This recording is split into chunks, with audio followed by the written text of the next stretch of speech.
Bom demais! Seja bem-vindo a mais uma edição do Inspendcast. E você sabe, aqui falamos sobre gestão de empresa, gestão de negócio, gestão de pessoas. Falamos sobre educação, inteligência emocional e sempre um convidado muito especial. Solta a vinheta, Rorô!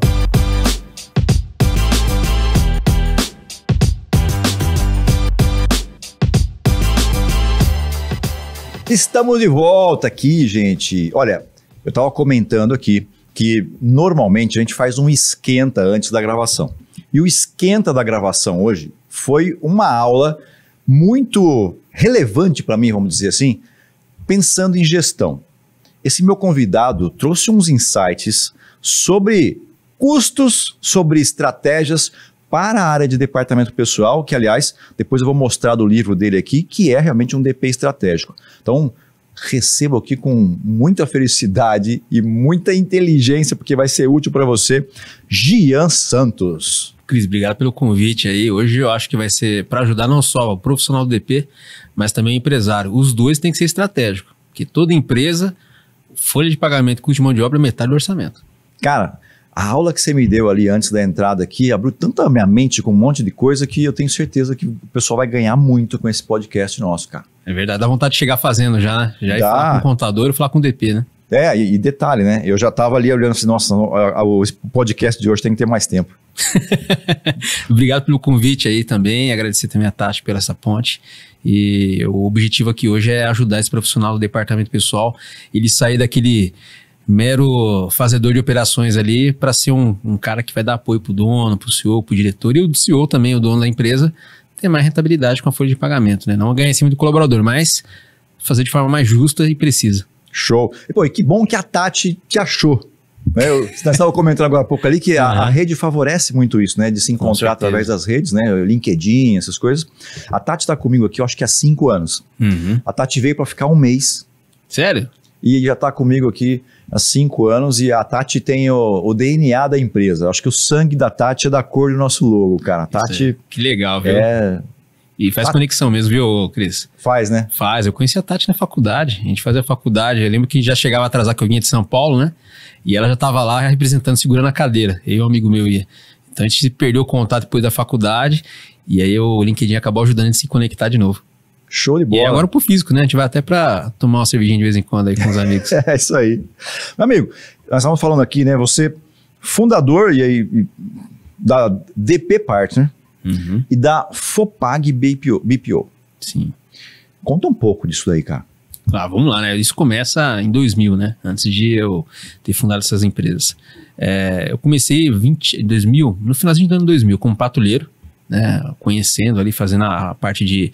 Hoje não tem mais isso, mas antigamente tinha que pegar os cheques, ir no banco, pagar boleto e era o rapaz do DP ali que fazia esse tipo de trabalho. Então começou há quase 24 anos, passei por 11 empresas de mercado. 11 empresas? 11. Minha volumetria de funcionário, a gente estava falando, né, ele ficava na média de 15 mil a 70 mil colaboradores fazendo a folha de pagamento. Virei gestor na área de grandes companhias, tinha uma proximidade muito grande com os diretores executivos, né, mas sempre apoiando com decisões.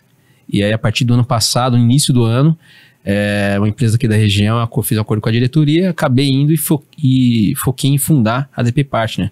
Qual que era a ideia dela? É fazer uma consultoria para essas empresas que hoje as pessoas precisam de desenvolvimento e também o dono precisa de assessoria. Não é só fazer operacionalmente falando o processamento da folha de pagamento, mas ela precisa entregar mais os diretores. E também os diretores precisam ter mais conhecimento para tomar decisão. E foi onde eu criei ela. Então eu consigo fazer um trabalho mais voltado ali para processo, redução de custo, às vezes aprimorar o sistema, fazer uma auditoria e tudo mais. E até o início desse ano era só consultoria. Em janeiro para cá, fundei a Fopag BPO, que é uma empresa que terceiriza a folha de pagamento e a área de benefício, no quesito de realmente seu DP só está em outro endereço. E eu aplico todo o conhecimento da DP Partner nele. Então acaba as empresas se convergindo ali, e até a gente estava brincando. Um cliente ele falou que iria fechar a auditoria comigo, esperou um pouquinho, ia fechar a consultoria de melhoria, esperou um pouquinho, ele acabou indo para BPO. Por quê? Ele falou que os dois, ele já ia ter no BPO e ia pagar menos, e eu não tinha pegado esse insight. Então essa foi a história. O cliente percebeu, né? E eu não tinha olhado isso. E ele já sentiu o benefício de cara. Sim, com certeza. Uma outra coisa que a gente também bateu um papo fora ali, e aí eu vou falar por mim, né? Eu tinha a impressão de que o departamento pessoal era algo do passado. Porque pra gente que na área de educação, nós trabalhamos muito o RH. E parece-me, sabe, assim, um sentimento de que o RH acabou incorporando um pouco das funções que era o departamento pessoal, mas pela aula que você me deu antes ali, não é isso, né? São coisas bem distintas uma da outra, não é? Com certeza. Quando nasceu o DP, na verdade, ele veio porque você acabou mecanizando. A CLT tem 70 anos. Mas veio porque você tinha colaboradores, tinha que fazer. Ele veio por advogados e contadores, criou-se o DP, depois o RH saiu do DP, depois agora o RH ele sobrepõe o DP, porque é a diretoria de RH que comanda, né, a área de departamento pessoal. Então ele veio de uma história operacional para cumprir a legislação, para cumprir as políticas da empresa e acabou vendo o quê? Que realmente faz sentido. Tudo é pessoas, né? Eu fecho negócio com pessoas, depois você vai para o jurídico. Eu processo folha de pagamento, mas ele vai para o jurídico depois, né? Operacionalmente falando ali. Mas ele nasceu na burocracia e acabou virando o quê? Virando uma área de RH. Mas hoje, se você parar, tem muitas empresas menores que o RH e o DP estão na mesma gestão. Quando a empresa é muito grande, você tem gerências separadas.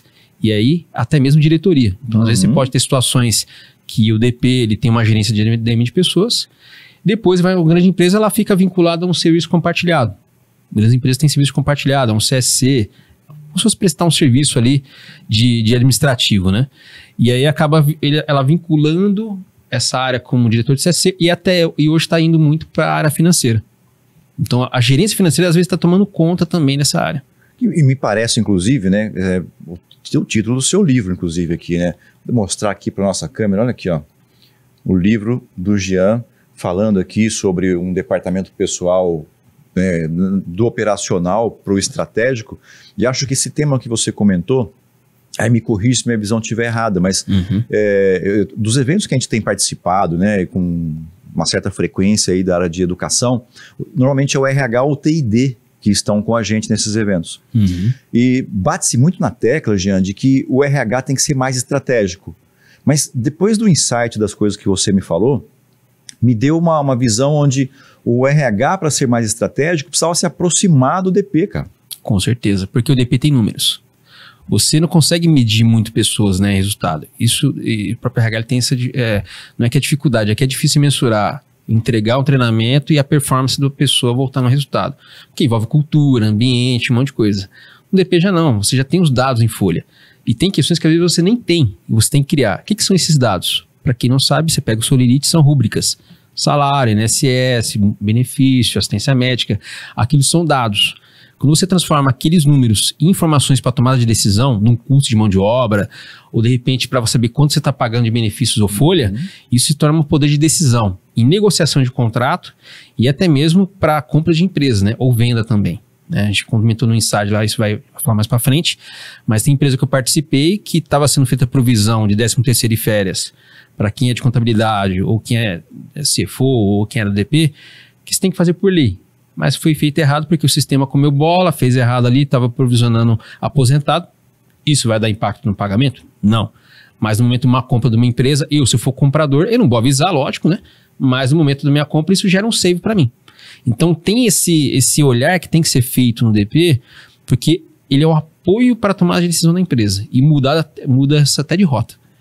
De negociação, às vezes um acordo coletivo e tudo mais, mas o processo de departamento pessoal, ele ainda é hoje, ele é meio esquecido.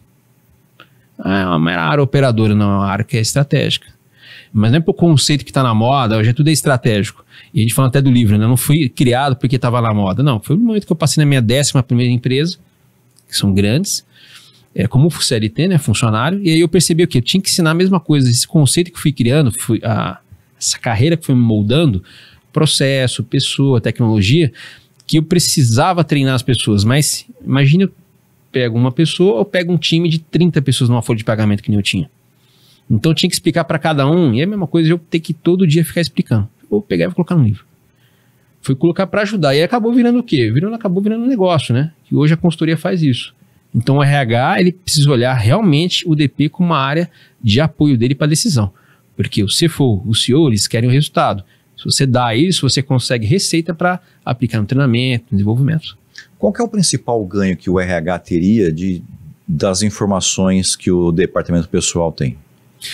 Uma delas, por exemplo, é os benefícios. Acho que esse, inclusive, você pode até falar direto para a câmera ali, porque eu tenho certeza que isso vai ser um insight bacana. Com certeza. Muitas das coisas que acontecem, Cris, a área de benefício, sim, grandes empresas têm essa área como uma gestão já exclusiva.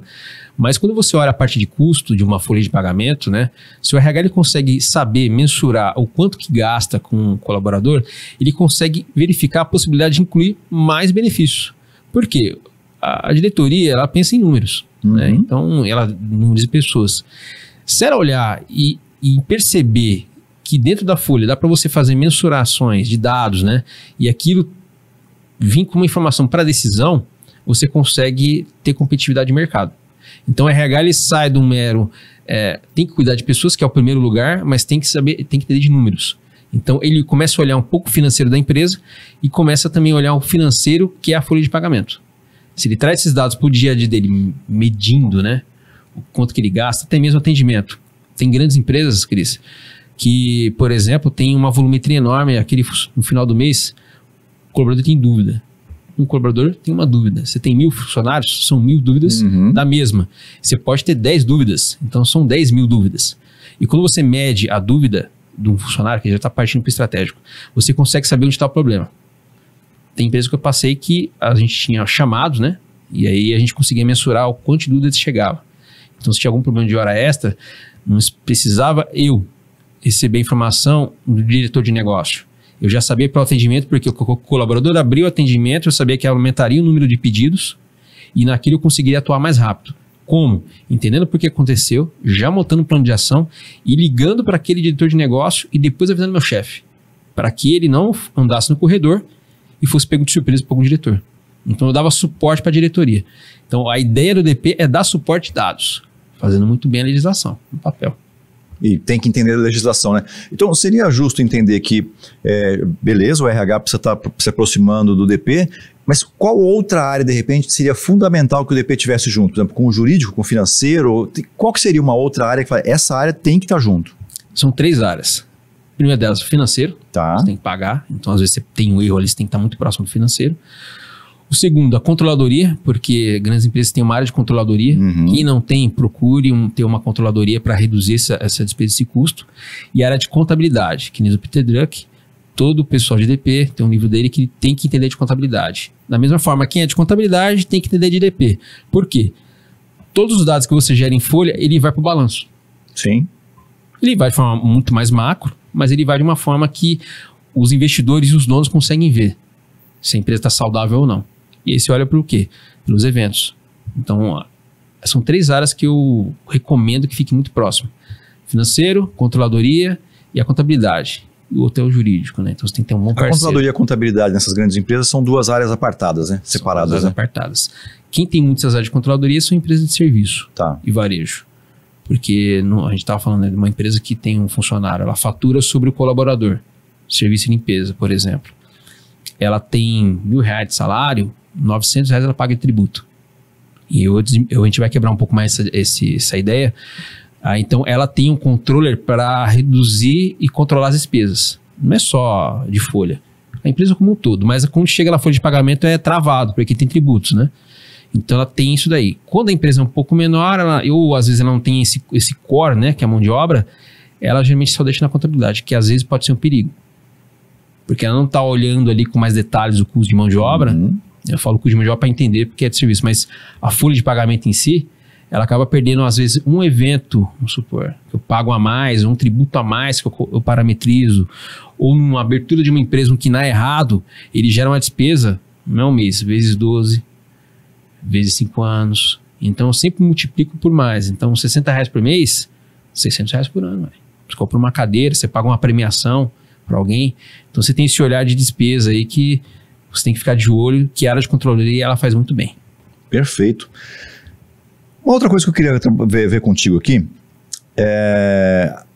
normalmente nós falamos sobre ROI um pouco antes da gente começar aqui, sobre resultados, né? A área de DP, dá para estabelecer também para ela uma espécie de meta? Com certeza, dá. Tem uma empresa da região do segmento, né? Daqui de bebidas que eu trabalhei. E ela era muito focada em resultado e metas, né? Então era o especialista ali de encargos. E aí, como é que você coloca uma meta no DP? O ideal é você ter a direção da empresa para onde ela quer ir. Quando você fala de visão e valores, a visão onde ela quer ir. E daquilo você transforma no resultado. Então, todo CEO, diretor, ele tem uma métrica ali mesmo que foi da cabeça dele que ele quer expandir para X percentual, né? Ou números. Aquilo, como é que eu trago para o meu dia a dia? Vamos supor, uma empresa que tem serviços, erros em folha de pagamento, acuracidade. Então, posso reduzir os erros. Como é que eu posso também ter receita, né? Às vezes ali, tributando da forma correta e justa. Então, você consegue medir isso. Às vezes tem também a situação de você colocar uma meta, uma empresa que compra muitas empresas, ou às vezes ela tem um segmento peculiar, ela pode colocar, por exemplo, de adquirir uma empresa, essa ser uma meta. Então, como é que eu tombo essa empresa? Como é que eu coloco ela no meu dia a dia?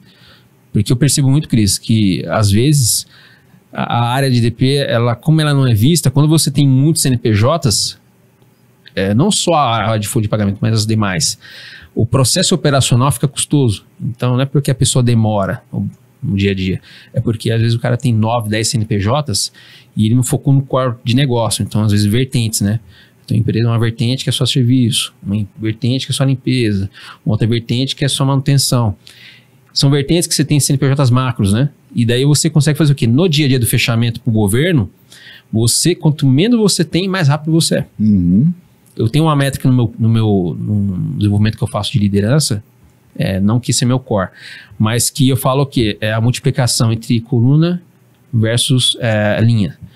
Não importa a quantidade de colaboradores que eu tenho no meu dia a dia, o que importa é a quantidade de burocracia que eu tenho nas colunas. O que é a burocracia? A quantidade de CNPJs altos, multibenefícios, não que seja um multibenefício no sentido de, você está contra os benefícios, não. Eu tenho assistência médicas diferentes dentro do mesmo grupo. Caramba! Existe isso? Sim, muito.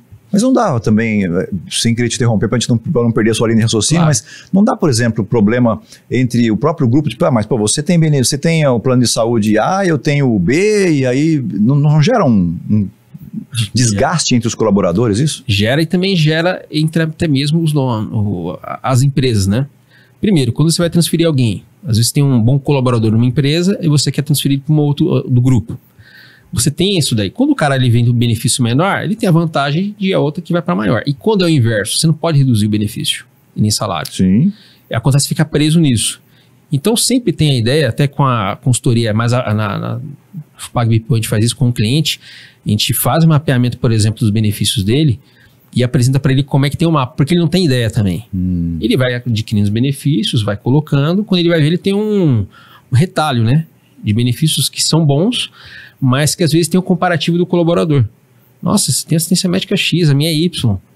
Então, isso gera um desgaste entre o colaborador e também internamente nós precisamos fazer a manutenção disso em folha de pagamento. Pô, dá um trabalho isso, cara. Dá um trabalhão. Porque na manutenção você tem que incluir um funcionário, você tem que movimentar ele às vezes de plano, por aniversário. E quando você vai fazer esses dados, isso não está mapeado, às vezes pela empresa em sistema. Porque ela recebe uma nota do fornecedor, essa nota ela pega e coloca isso via financeiro, ou seja, esse rateio não está transitando em folha e eu não faço medição disso. Eu ofereço o plano, vou colocar um plano aqui, o plano DP Partner, por exemplo. Tá, mas a outra eu ofereço a FOPAG. Só que como ela não está comparando os dois, ele não tem nem ideia. Eu gasto R$1.000 por funcionário. Não é R$1.000, você gasta R$1.001 e R$1.200 nos outros. Quando você tem isso em indicadores, você consegue saber a medição, quanto o colaborador paga, quanto a empresa paga e quanto que representa. E no dia a dia isso, cara, ele onera a operação. Sim. Então, quando eu vou fazer, por exemplo, uma terceirização, a eficiência minha é resultado. E para a pessoa também gera menos estresse. Então, ela fica mais feliz no trabalho e tudo mais. Houve empresa que eu trabalhei que tinha 60 planos de saúde. Nossa. A gente fala de um plano ou dois, né? Tinha uma que tem 60. Porque, irmão, faria sentido você ter, na minha visão, né, plano de saúde diferente com uma aquisição. Então, por exemplo, eu uso o plano de saúde A, aí eu faço a aquisição de uma empresa B, ela já tem outro plano de saúde. Quando vem para a junção dessas duas empresas, você tem 2 planos. Mas 60 planos? 60. Porque tinha contato de reciprocidade, né? Então, às vezes você adquiria uma empresa ou fechava um contrato, aí obrigatoriamente tem que fechar o plano de saúde daquela operadora. Só que isso onera, né, o dia a dia, visto que a gente tem ainda tem sistemas no mercado, mas tem poucos que conseguem fazer a manutenção. Imagine que numa empresa que eu trabalhei que tinha 3 mil colaboradores entrando e saindo todo mês. Nossa. Você admite 3 mil, demite 3 mil e os transferidos entre empresas. Vamos colocar uma média aí de 4 mil movimentações. Você tem que ter uma equipe parruda de manutenção de benefício por uma obrigação que você poderia melhorar. Então, você consegue fazendo isso como? Com processo, mapeando. E segundo, entendendo os dados, que está em folha. Mas muitas vezes está no financeiro. Então, quando você começa a colocar esses dados em folha, a folha gera um indicador. Porque senão você vai ter vários canais de alimentação de dados, né, de informação. Se você mirar num canal só, você ganha até eficiência nisso também. Essa responsabilidade é do DP ou é da contabilidade? É do DP e do RH. DP e do RH. DP e do RH. O RH porque ele negocia os planos. Então você tem uma empresa que tem área de remuneração. Tá. E ela negocia para trazer o melhor plano. E o DP tem que operar isso. Operar como? Incluir no plano, retirar do plano, fazer a manutenção do plano e pagar a nota. Aí, na hora que vai pagar a nota, ele vai para o financeiro. E aí, então, o X da questão. Tem empresas que não sabem, não faz o rateio, às vezes, no orçamento, quanto que gasta por cento de custo. Então, pega a nota, vai numa linha só de benefício, mas não sabe a despesa que gera por área, que é um outro fator. Então, essa é uma obrigação que o DP, ele cuida, operacionalização, né? Então, ele tem que ser muito parceiro do RH. O RH porque dá os dados, tem que saber definir, explicar bem o que foi negociado para aplicar certo. E o DP ele faz muito bem o trabalho de operacionalizar e manutenção e devolver isso como indicador para o RH tomar decisão e o CEO ou o CFO, né? Sim. A eficiência da empresa é muito impactada por isso, né? Total. Muito. E eu estou falando de um fornecedor. Sim. Às vezes tem dentro do RH, a gente falou de 60 planos, né? E só assistência médica, tem odontológica, previdência privada, seguro de vida, eu tenho a folha de pagamento, a convenção coletiva, a CLT. Então são várias formas que eu tenho que processar e se eu não trazer de forma muito mais rápida, né? Ou seja, a coluna. Quanto de burocracia que a empresa tem? Quando eu olho burocracia, não estou olhando só o DP. O financeiro, contabilidade, controladoria. Aqui a burocracia se multiplica entre as áreas. Então, às vezes, por que às vezes empresa tem um back-office muito grande? Porque tem muita burocracia envolvida. Você tem dentro da FOPAG, você tem um sistema que gerencia isso. Uhum. Cara, deve ser um sistema mágico, porque se você tem, por exemplo, essas colunas, e cada empresa vai ter os seus tipos de benefícios, que podem ser diversos, como é que você faz isso para o teu sistema até entender isso e adicionar novos benefícios? Porque não tem limite, concorda? Benefícios pode ter diversos. Pode ter um Gympass, você pode ter farmácia, você pode ter...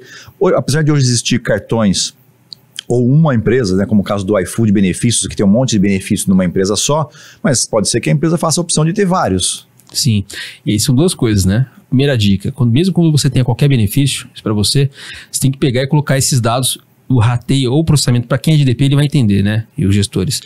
Mas para o empresário é bom ele saber. Tudo que você tem de trânsito, que são dados de colaborador, que é pago para um colaborador, tem que estar isso como um evento dentro do sistema. Então, como é que você faz isso, né?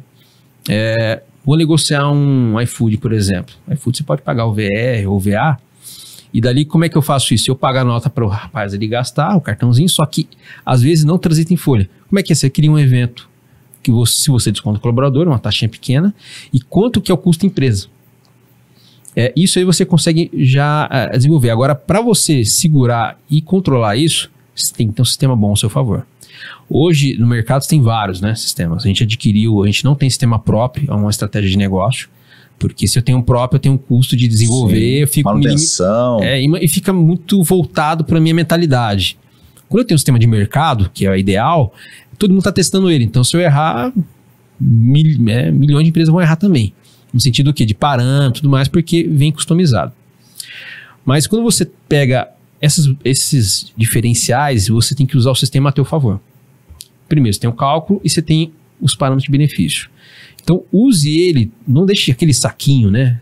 Tem muitos DPs que tem aquele famoso saquinho, uma pastinha, chega no final do mês e ele lança. Não, deixa isso em sistema. Se o fornecedor não está te ajudando, às vezes tem colegas, né, que falam, o sistema ele pegou e errou, não parametrizou, um cálculo saiu fora da curva. Cara, você tem que ter uma conversa séria com o fornecedor de folha. Eu tenho uma conversa séria com o meu, né? Eu sou um parceiro de negócio dele. E quem trabalhou comigo sabe que eu sou um cara super exigente com relação a isso. Se eu parto muito pro Excel, que é uma ferramenta plano B, de checagem, não de processamento. Mas acontece o quê? O cara se acostuma no sistema, ele dá erro e continua nele.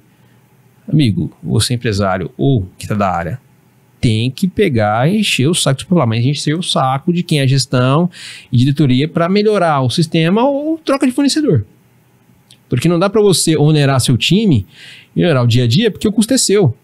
Se você contratar um parceiro que nem contratou a Fopag BPO, por exemplo, eu falo, o DP está em outro endereço, só que eu atuo como se fosse funcionário dele. E aí com isso eu reduzo o quê? O processamento. Colocando as regrinhas, tudo no sistema a meu favor. Pra ter ideia, Cris, o sistema de folha que eu uso, ele tem o quê? Primeiro, tem o perfil do funcionário, isso de lerite, ele consegue pegar as férias, fazer pedido e tudo mais. Tem o do gestor, então ele consegue tirar quadro, consegue pedir movimentação, alteração, e tem o outro que é de lançamento. Então descentralizo alguns trabalhos. Às vezes tem empresa que quer fazer a simulação de rescisão, vou pedir para a empresa ou parar de fazer. Não, ele consegue fazer, o Cris ele consegue acessar lá, dados simples. Pessoa, o dia que quer mandar embora, faz simulação, se está de acordo, segue o processo. Então eu tenho isso em sistema. Quando vai essas regrinhas de plano, que tudo mais, se o sistema ele consegue fazer esse racional por trás, aí eu parto somente para a conferência. A gente entra um pouquinho até num modelo agora de social que a legislação estava no papel, então você conseguia fazer muitas coisas que você desejava, agora está no social. Hoje está bem complexo e é bom por quê? Porque você consegue seguir a lei e você é o seu concorrente. A tributação é a mesma. Então não tem como, se ele está tributando mesmo, ou ele está fazendo alguma ação em juízo, ou ele está fraudando. Porque a tributação é o KINAI é igual para todo mundo, né? Sim. Então por que está diferente no encargos? Tem uma estratégia diferente com ele, ou ele está fazendo coisa errada. Olha aí. E eu não sei, mas ouvindo você, penso que um grande diferencial de fazer, por exemplo, uma folha de pagamento contigo, e aí me corrige, mas é a visão que eu estou tendo aqui agora como não sou, né? A gente tem a folha interna aqui, mas nada impede da gente ser cliente de vocês depois de tudo que eu ouvi aqui. Mas eu acho que uma grande vantagem de ser cliente seu é que, é o que você falou, o sistema... E sistema é commodity, né? É commodity. Mas a inteligência, cara, que você apresentou pra gente aqui, do conhecimento que você tem, é o grande diferencial, porque você vai conseguir achar dentro disso que está sendo pago, onde que de repente tem alguma coisa que não está da melhor forma para otimizar, para poder ser mais eficiente, para diminuir custo. Com certeza. E isso vai do quê? É de cliente para cliente. Eu não trato todo cliente igual. Tem cliente que é de investimento, corretora, tem cliente que é de saúde, e ele é específico no dele. Então não adianta que ele implantar um modelo de top-down. Não vai funcionar. Então eu entendo o negócio, trago o negócio para rodar da mesma forma, e aí a gente, beleza, rodou, minimizamos o risco, vamos trabalhando para melhorar o negócio para você. Mas sempre não deixando o quê? O risco de às vezes, ficar muito vinculado a uma pessoa executando, né? Eu mapeio os trabalhos, eu desenvolvo ele, e aí com isso você consegue o quê? Ir provocando o cliente para que ele mude o modelo de trabalho dele. Mas não mudando no sentido de... Cris, você faz umas férias que você pede com 5, vamos pedir com 30? Isso é básico. A legislação você tem que fazer com 30 dias antes. Mas, Cris, se você de repente programar as férias, deixar tudo programado para o próximo ano. Mas não tem como. Eu vou ficar sem pessoas. Não, aí é gestão de pessoas, então você está sendo ruim como líder. Por quê? Se eu tenho 2 pessoas num time, o mínimo, legislação brasileira, tem que ser um monte de férias. Isso é cálculo matemático. Mas como é que eu faço isso, Jean? Então eu te ajudo a montar uma escala. E aí eu vou falar, então, qual pessoa que precisa sair? Por exemplo, a Tati precisa sair de férias em julho, mas está vendendo muito mais em julho, não faz sentido. Você movimenta outra pessoa, então ajuda até com assessoria de processo. Então, olha o negócio do cliente como se fosse um negócio meu. E eu provoco isso nas pessoas que vão trabalhar comigo. Elas passam, por exemplo, quem entra tem que fazer o curso não, um trabalho e tem o livro. Ela tem que entender o conceito do que eu estou vendendo. Porque quando eu vou pegar um cliente, por exemplo, a Expandivai, eu fico full time em torno de 1 mês a 3 meses. Depois eu saio um pouco mais, mas fico muito próximo do dono, da gestão. Por quê? Para ir acompanhando com o time, para também não ficar sufocando a pessoa. Claro. Que ela tem que trabalhar sozinha, né? se não fala comigo, microgestão. Aí eu deixo a pessoa atuar sozinha, mas eu fico acompanhando o quê? Cutucando ela para se aprender.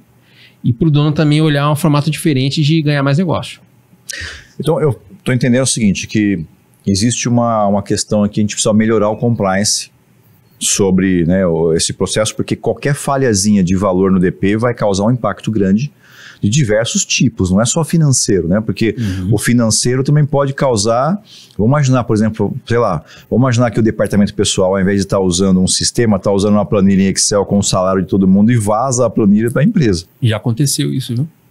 Então, esse tipo de situação, ele não é um impacto, ele vai causar um impacto financeiro de desmotivação, de repente sentimento de injustiça e tal, mas ele tem um outro processo que ele vai causar lá vai causar uma revolução dentro da empresa, né? Se tiver muita coisa aí desequilibrada.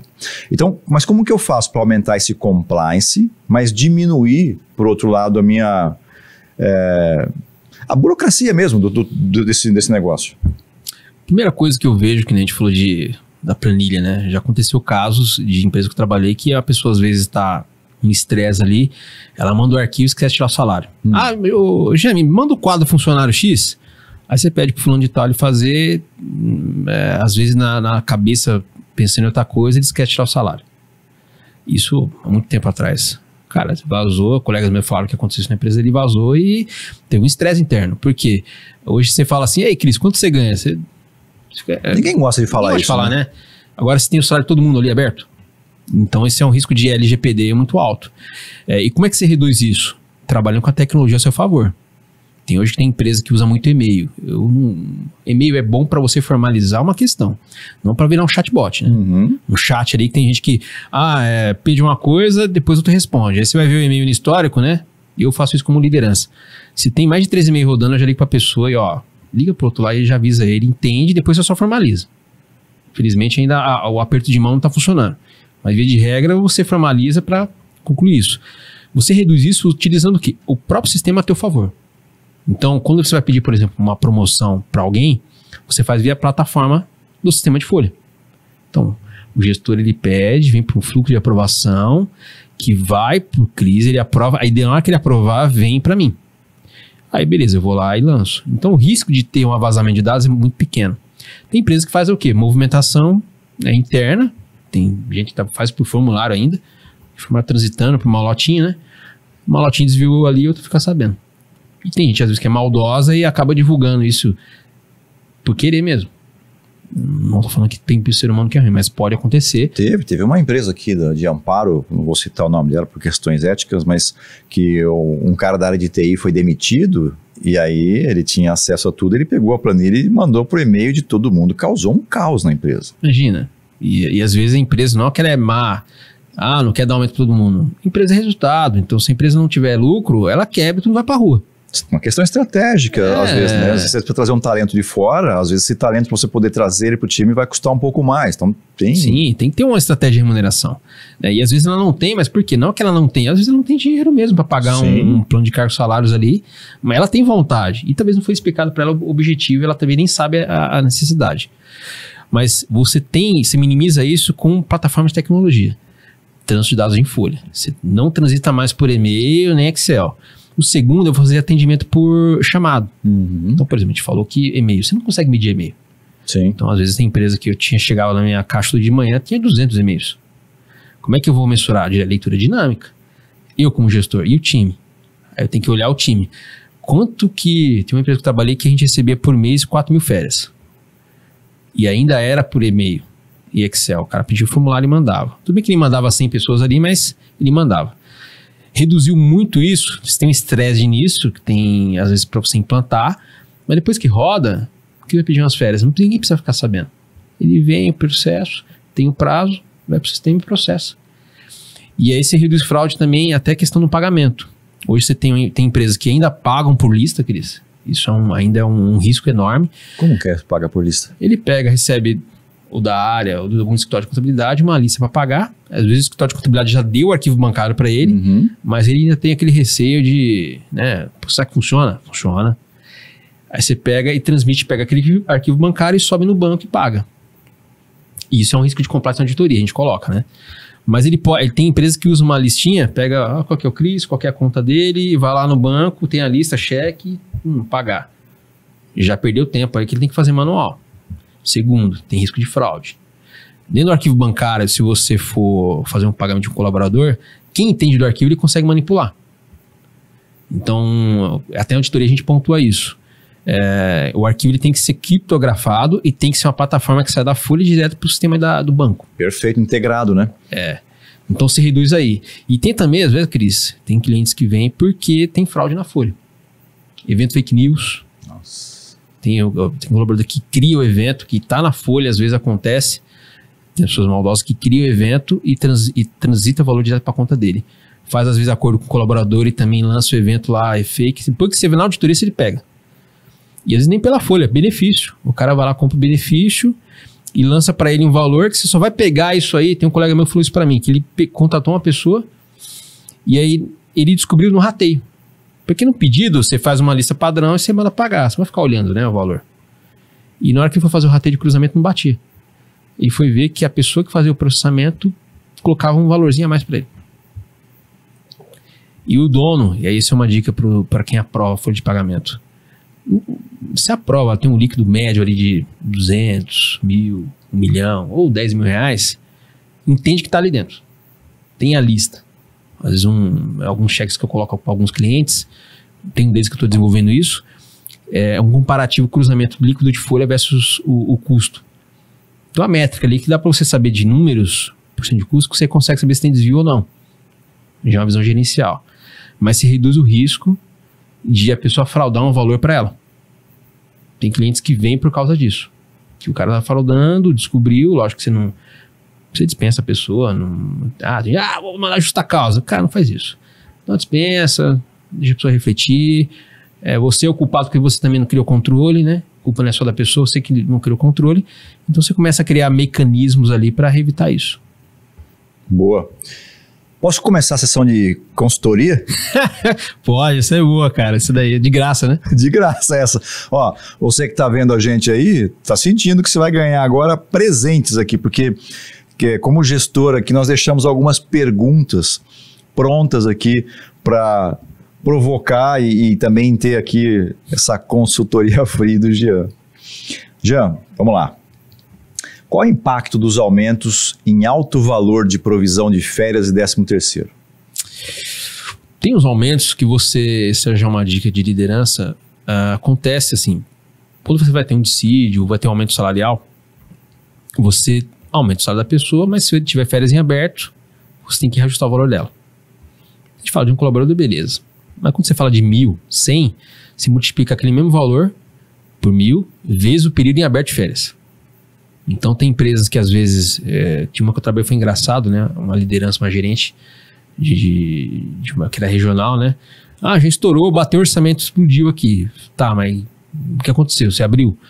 Foi ver que era o dissídio.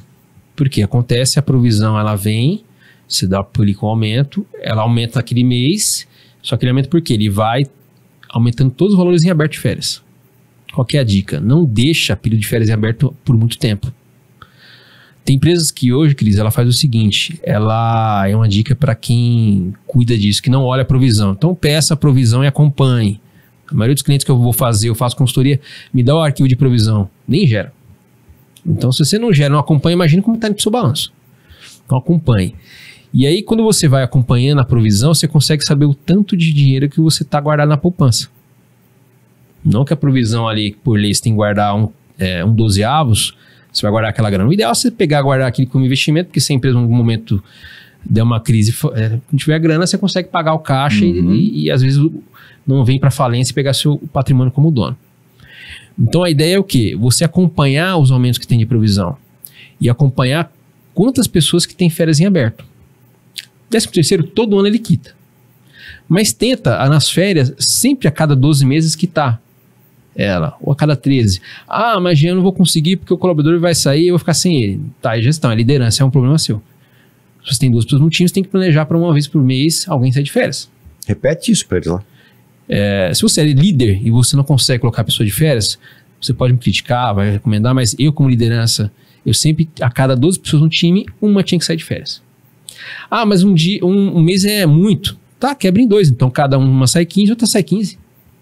Mas você tem que sair, infelizmente, você tem que colocar, porque no Brasil, os outros países não entendem a folha de pagamento, porque acha que eles não conseguem entender, não conseguem explicar para quem tem uma empresa, eu já lidei muito com isso, eles não entendem por que você tem que ter férias.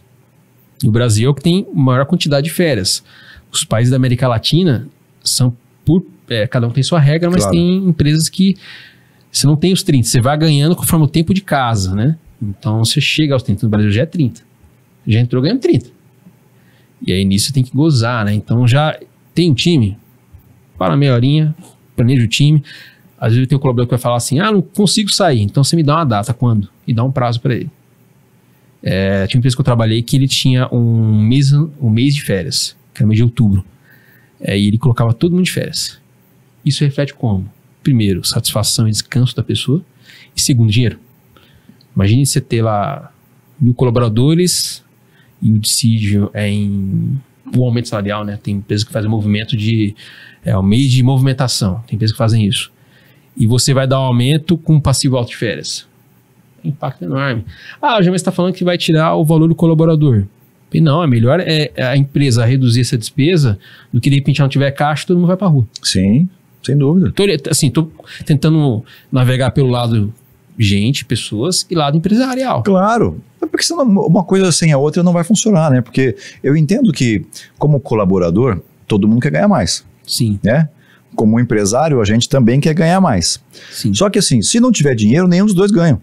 Exatamente. Não é isso? Não ganha. Então, a empresa só existe se ela tiver receita, tiver lucro.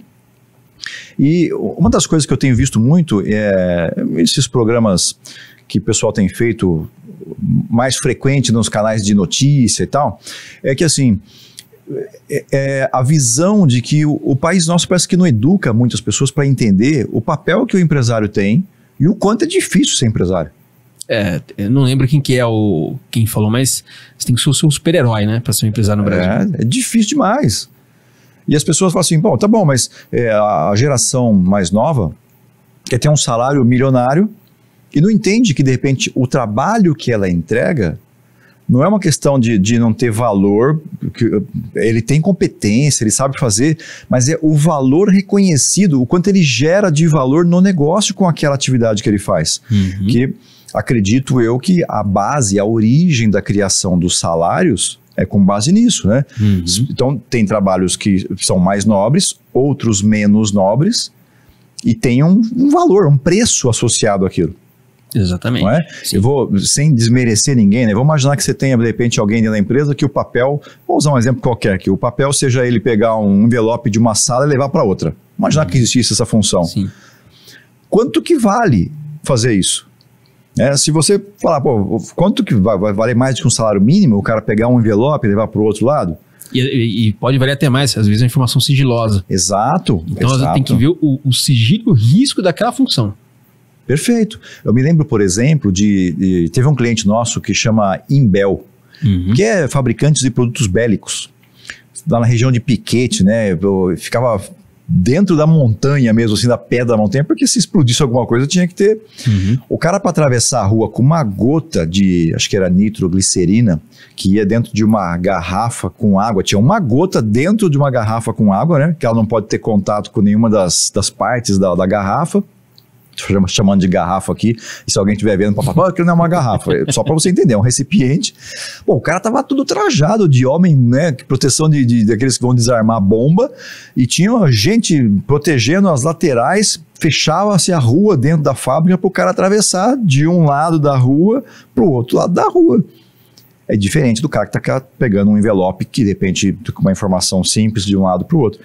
Isso faz dar valor para aquilo. E com isso se constrói o valor de um salário. Exatamente. E às vezes a pessoa não precisa esperar. Eu só fiz uma vez um pedido de aumento para uma vez. Hoje, ele é um diretor de RH, ele é um amigo meu pessoal, já trabalhei com várias empresas. Eu só pedi uma vez um aumento. Nunca mais pedi aumento. Eu falei, cara, não preciso pedir aumento, tem que me valorizar. Então, como é que eu faço isso? Eu tenho que agregar valor para a empresa. Claro. Então, depende como é que eu faço para ser melhor entre as pessoas, mas de uma boa maneira, mas entre as empresas do segmento que eu estou atuando e do país. Por isso você vai assim, avançando, né? Tem conceitos que eu hoje aplico em grandes empresas que muitos colegas me consultam da área, mas é porque eu fui buscando ser melhor, sempre melhor.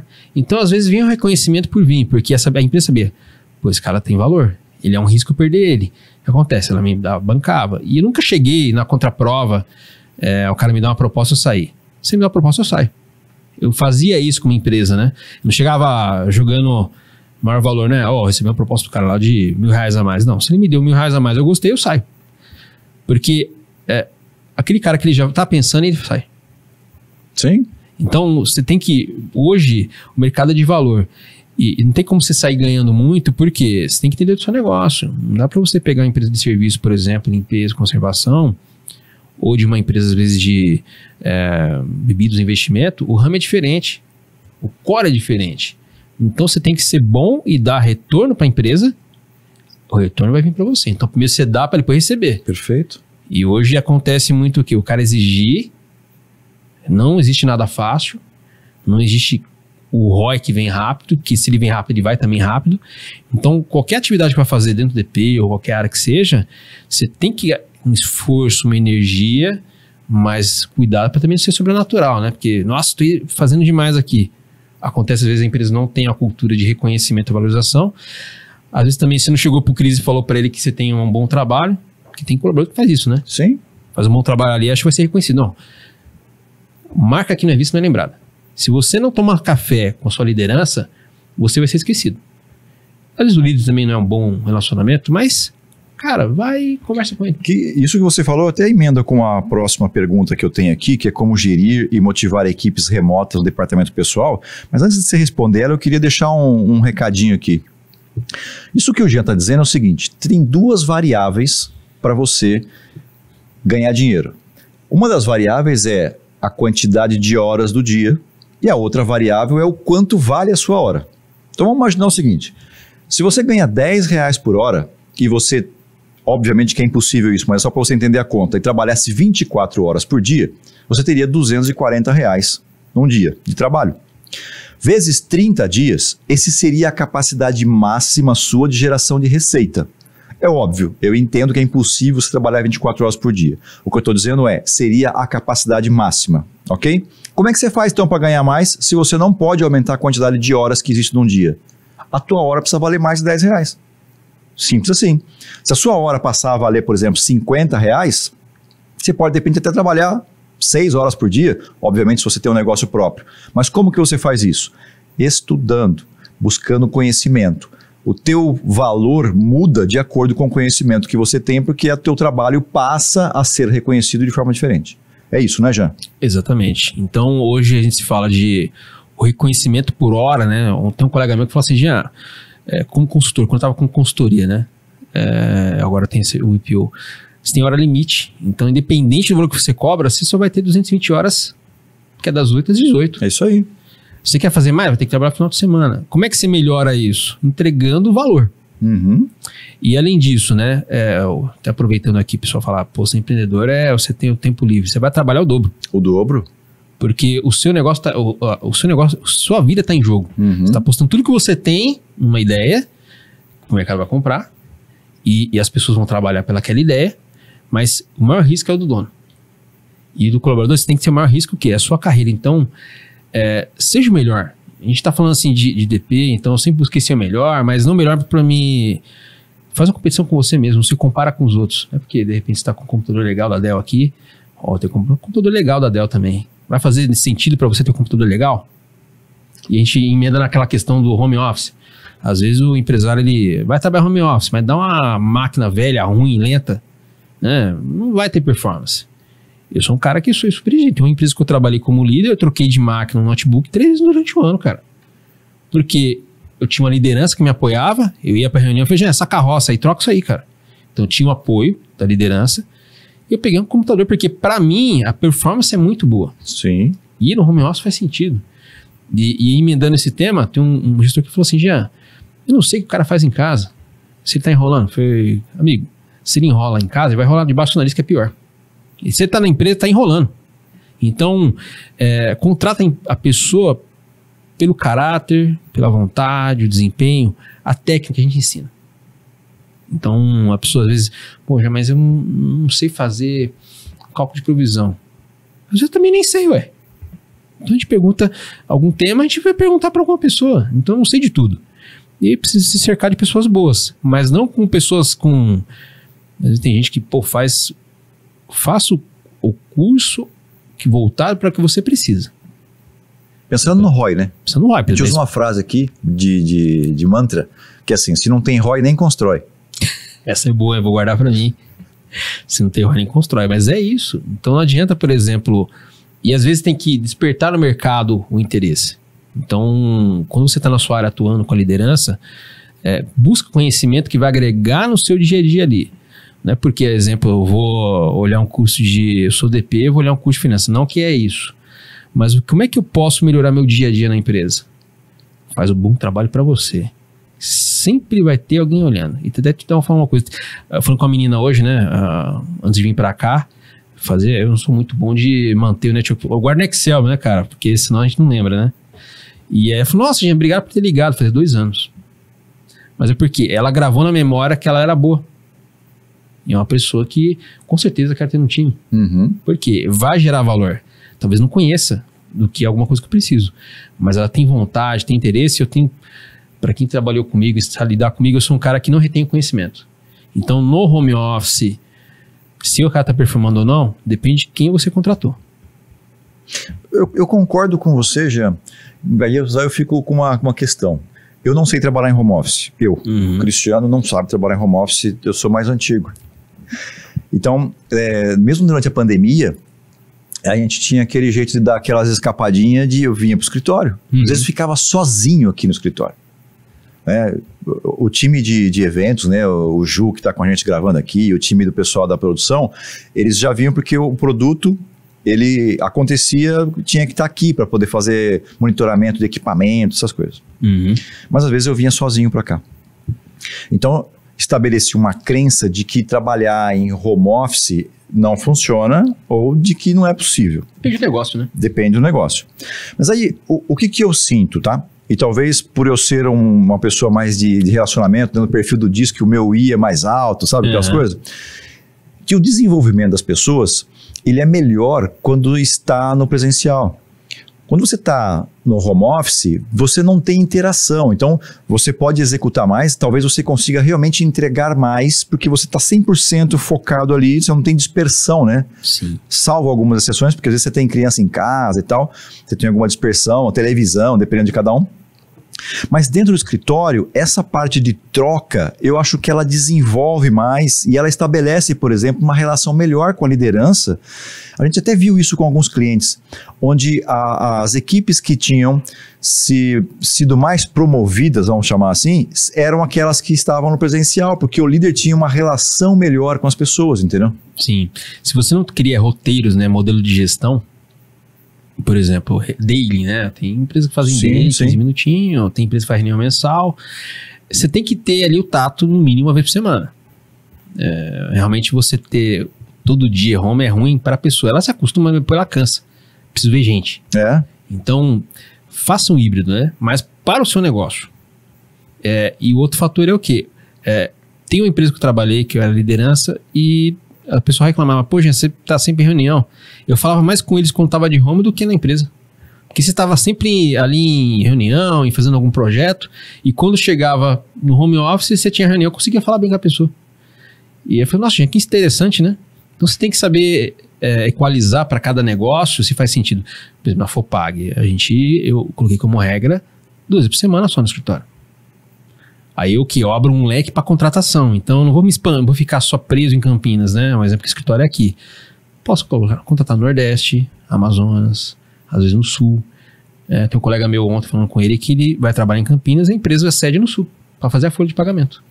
Mas aí eu acho que tem até um ponto legal que você me trouxe de pensamento aqui, que é assim. Uma vez que eu estabeleço um pacote de benefícios, por exemplo, para a pessoa que está em home office, e aí eu digo para ela que eu quero que ela venha 1, 2 ou 3 dias para a empresa, como que eu gerencio essa despesa? Porque assim, eu parei de pagar o vale transporte, um exemplo, né? Porque a pessoa está em casa. Aí agora eu quero que ela venha 2 dias para a empresa. Como que eu escolho qual que é o modelo? Como é que eu resolvo isso? Por exemplo, o VT já é por lei, né? A pessoa precisa usar, você tem que pagar. Mas assim, de certa forma, quando você paga o VT, e a pessoa que vende carro? Você meio desfavorece ela. E os benefícios, eu falo assim, benefício é uma vantagem que ele não tem o tributo, né? E de certa forma, mentalmente, quando você vai pensar, sim, você vai olhar, aquela empresa tem um bom benefício. Até porque o salário, quanto mais você dá para a pessoa, mais ela se adapta ao gasto. Então, se ela ganha 10 mil, vai gastar os 10. Se ela ganhar 15, gasta 15. E o benefício... Posso servir um pouquinho de água mais aí? Claro. E quando você vai equalizar isso, o ideal é você ter um equilíbrio e ter uma participação do time, a construção. Lógico que você também não pode deixar, tem que ter uma definição do dono ali. Mas você tem que ter um pensamento, o que seria bom para mim e bom para os colaboradores. Às vezes tem empresa que eu vejo assim, o dono ganha na VR de R$50 e o colaborador de 15. Você quer exigir o quê? Qual a comparação que você tem? Então, você primeiro dar como exemplo, ou seja, se todo mundo é R$50 ou é 15, é 15 para todo mundo. Uhum. Então, tem empresa que eu vejo que é bom que equaliza aí. Quando você vai para o home office, você perde, por exemplo, você vai trazer o colaborador, o ideal é você criar benefícios que não tenha muita separação. Tem essa questão, por exemplo, de você pagar uma ajuda de custo de home, lógico que se o cara ele vier, você tem que reduzir, né? Sim. Isso é um fato que não vai estar na empresa. Mas você poderia ir para uma ajuda de custo de combustível. Então, às vezes o cara ele vai usar VT pode ser mais caro. Então, mas pensando, por exemplo, que ele venha de ônibus, tá? Uhum. Só que sim, então, a partir de agora, mudou a composição do benefício porque ele foi para home office na época da pandemia e era 100% home office. Aí agora eu quero trazer ele 1 ou 2 dias para cá. Eu preciso fazer um jeito de remunerar ele por esses 2 dias? Sim.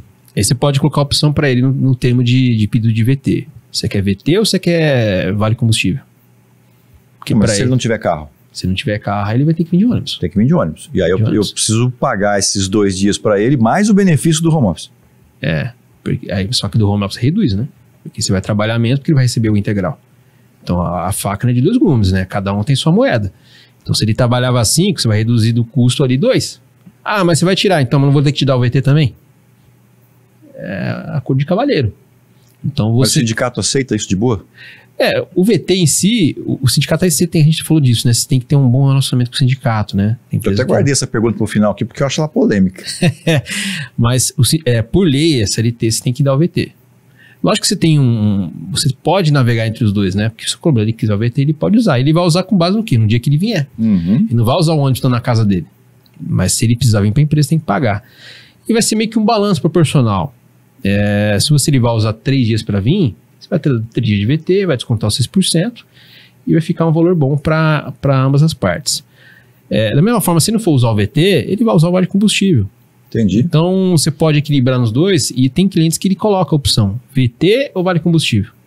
O público dele é de carro. Sim. Então, ele usa muito vale combustível. Mas ele fez um trabalho do que o que ele gasta de VT é o que ele paga de vale combustível. Então, entre elas ali ficou a mesma coisa como despesa. Só que isso, quando você vai reter uma pessoa, ele guarda isso na cabeça dele. Nossa, aquela empresa paga vale combustível, né? Empresa boa. Ambiente bom, empresa boa. Porque o VT é commodity, né? Sim, sim. Mas você paga um vale combustível para uma empresa boa e não tem atributo. Já, a gente tem algumas categorias aqui, eu tô querendo aproveitar o máximo do tempo nosso aqui, porque eu tenho um monte de coisa para você ainda. Achando que você vai embora cedo? Se você quiser fazer um bate-bola, você pergunta, eu já respondo, porque... Eu tinha separado aqui, por exemplo, blocos para a gente falar sobre pessoas, sobre gestão. Da linha de pessoas, você acha que tem alguma coisa que a gente precisa... Tem alguma coisa que você fala assim, isso aqui acho que é importante a gente deixar, ou vamos para a linha de gestão? As pessoas, a dica que eu dou, tudo é com pessoas. Você não, independente ou não, se lidar com pessoas, você tem que ter uma visão sobre onde você quer ir, porque as pessoas seguem você sobre aquilo. Então, sempre é pessoas. Não tem como você... E gestão é com base nisso, né? Sim, sim. Tem um item de pessoas aqui que eu achei interessante, que é assim, o benchmark entre os DPs e outras empresas, né? De repente até uma BRH, que a gente é associado com eles, inclusive. É importante existir existe algum tipo de grupo, por exemplo, que eles fazem isso já hoje? Tem grupo de RH, grupo de DP mais moderado, né? Porque geralmente o RH, o gestor, ele participa desses grupos, né? Sim. Que seja uma BRH, de repente uma PDP, ou grupos que estão no WhatsApp, depois vão para o presencial. Mas é bom porque é benchmark. Então você vai trocar uma figurinha. Ah, eu já passei por um problema aqui. Você está passando o mesmo problema. Então você vai dividir uma dor. A gente faz muito como empresário. Acho que o empresário hoje, ele é muito parceiro, né? Então você pede uma dica, eu te dou. Você pede uma dica, eu recebo também. Mas é melhor provocar mais. Então, por que não, de repente, você pega uma empresa da região, vou chutar aqui, sei lá, uma Bosch. Por que de repente ela não pode visitar uma Ambev? Cada um tem seu ponto forte. Sim, sem dúvida. Então eu provocava isso no time. E eu geralmente fazia isso. Eu pegava minha liderança como diretor. Cara, eu fiz isso uma vez, né? Você conhece alguém lá do Pão de Açúcar? Por quê? Porque, eu já processo 70 mil, né? Eles processam 150. Eu tenho dos 300 convenções coletivas. E os caras têm 1.000? Como é que o cara consegue administrar 1.000? Eu falei, não, vou te conectar lá. Ele colocou e a gente entendia. Então você começa o quê? Ver sua dor, alguém já resolveu. Então tem que ter isso, você cria network, que é o exemplo que nem da Tati, né? Mesmo Sim. Faculdade, não tá na ADP. Mas gera conexões que gera valor, gera oportunidade de negócio, gera emprego. Nossa, se você não tem, eu acho que vale a pena você montar um grupo desse aí, viu? É verdade, não pensei nisso. Porque mesmo que fosse só na região aqui, cara, que já tem muitas empresas, né? Campinas tem empresa pra caramba. Você montar um grupo que poderia ser de WhatsApp, poderia ser uma rede qualquer dessa daqui, para propiciar esse encontro desse benchmark, porque as pessoas às vezes não se conhecem, ela não sabe como é que eu passo, por exemplo, alguém da Bosch para chegar até a Ambev. Sim. Como eu faço alguém da Hunter Douglas, de repente, entender como é que é, de repente, do shopping Dom Pedro, porque, tem varejo ali e tal. Como é que... E acho que, com essa bagagem que você tem, cara... Conecta, eles dividem conhecimento e você sempre tem que ir somando ou multiplicando. Sim. E de repente ter um encontro mensal com os departamentos para fazer uma troca ali, eu acho que é um negócio legal, pesquisa salarial, essas coisas tudo, né, que faz... Sim, boa. Dá para trocar boas figurinhas, hein? Dá para trocar boas figurinhas. Verdade, boa dica, já tomei nota mental aqui, eu vou praticar depois. Show de bola. Na área de gestão, a gente falou também de bastante coisa aqui. Teve uma pergunta, por exemplo, aqui, como mitigar e evitar erros na folha de pagamento. Primeira coisa para mitigar, lógico que tem que pegar e resolver, mas tem que medir. Então, a curacidade, quantos erros eu faço e que tipo de erros são esses? Você mitiga isso, a gente falou um pouquinho antes, que foi eu utilizar o sistema a meu favor. Uhum. Tem que ter política, mas também não seja tão rígido, porque senão a empresa não anda, né? Mas você conseguir colocar esse tipo de erro, um checklist, no quem e o como, né? O que eu faço, como eu faço, então você mitiga ali de fazer alguma bobagem, mas principalmente utilizando alguns critérios que são, às vezes, o próprio sistema, que eu gosto de usar muito, mas eu nunca confiei também na minha memória, então eu sempre colocava isso no checklist. O que e como? O que eu tenho que fazer, por exemplo, dentro da área de folha, UDP, benefícios, tem 120 atividades. Eu mapei isso porque tem um cliente que eu vou ter que fazer um trabalho para ele de consultoria, e a gente eu vou fazer um trabalho de validação mensal para ele, não que ele desconfie do time, mas é porque ele quer ter mais segurança. E ele também quer melhorar a rapidez dos processos internos. Quer contratar alguém? O RH contrata, mas tem que colocar no sistema UDP. Então, às vezes, está fechando folha ali, o RH, tem mais 10 funcionários aqui. Não dá para fazer, passou o prazo. Mas não é porque o UDP é ruim que não quer deixar. É porque você tem um prazo de fechar a folha, liberar o pagamento, liberar o contábil, liberar o balanço. Então, você tem alguns prazos. E você tem esse tipo de discussão e você melhora mitigando o quê? Controle de checklist, POP. E aí nesse caso aí, tem N fatores, mas é um café que o cara tem que me chamar pra gente dar as dicas pra ele. Perfeito, que depois eu vou deixar pra você aqui o contato depois do Jean, porque eu tenho certeza que você vai precisar do apoio dele aí. Jean, pensando em tecnologia, hoje o Power BI é uma grande ferramenta, né, para a gente extrair dados, gerar relatórios e gerar dashboards e tal. Como é que a gente pode fazer, de repente, esse uso do Power BI dentro do DP? Dá muito, cara. Eu lembro da pandemia. A pandemia estava nessa empresa que tinha 70 mil colaboradores. Aquele serviço. Vou chutar aqui um líquido aqui, mas você tem 80 milhões de reais para pagar de salário. Mas vai fazer isso. A gente partiu para um lado do BI. Mas o BI, não aquele BI padrão que eu pego o Excel Porque dá pra você fazer isso, né? Você pega o Excel, define umas métricas ali, você pede para ele chupar os dados de lá e ele cria os indicadores bonitão, né? Em vez de ser para um PowerPoint. Você consegue fazer o BI, aí já é um nível, esse colega meu, ele ganhou um certificado até da Microsoft, como case no Brasil, e a gente pegou o BI direto do sistema de folha. Então, falando no banco de dados, definiu métricas, a gente cruzava, por exemplo, essa métrica até com faturamento, que não estava batendo meta. Então, a gente usou muito, eu lembro um gráfico interessante na pandemia, era o oceano que a gente falava, né? Era uma linha e você tinha os níveis ali. Então, você tinha o nível quem que estava ativo, quem que estava de férias e quem estava usando bem. A gente esqueceu do bem porque passou rápido a pandemia mentalmente, né? Para algumas pessoas. Mas ela continua com a gente. E você usava o quê? Quem está usando bem em suspensão e quem está usando bem a parte de redução salarial. E quem está de férias. E quem está ativo. Então a gente conseguia ver o quê? Naquele oceano, qualquer um nível de cruzamento de dados ali. Então a gente vê que quando estava acabando a pandemia e o bem, cara, tem que ter caixa.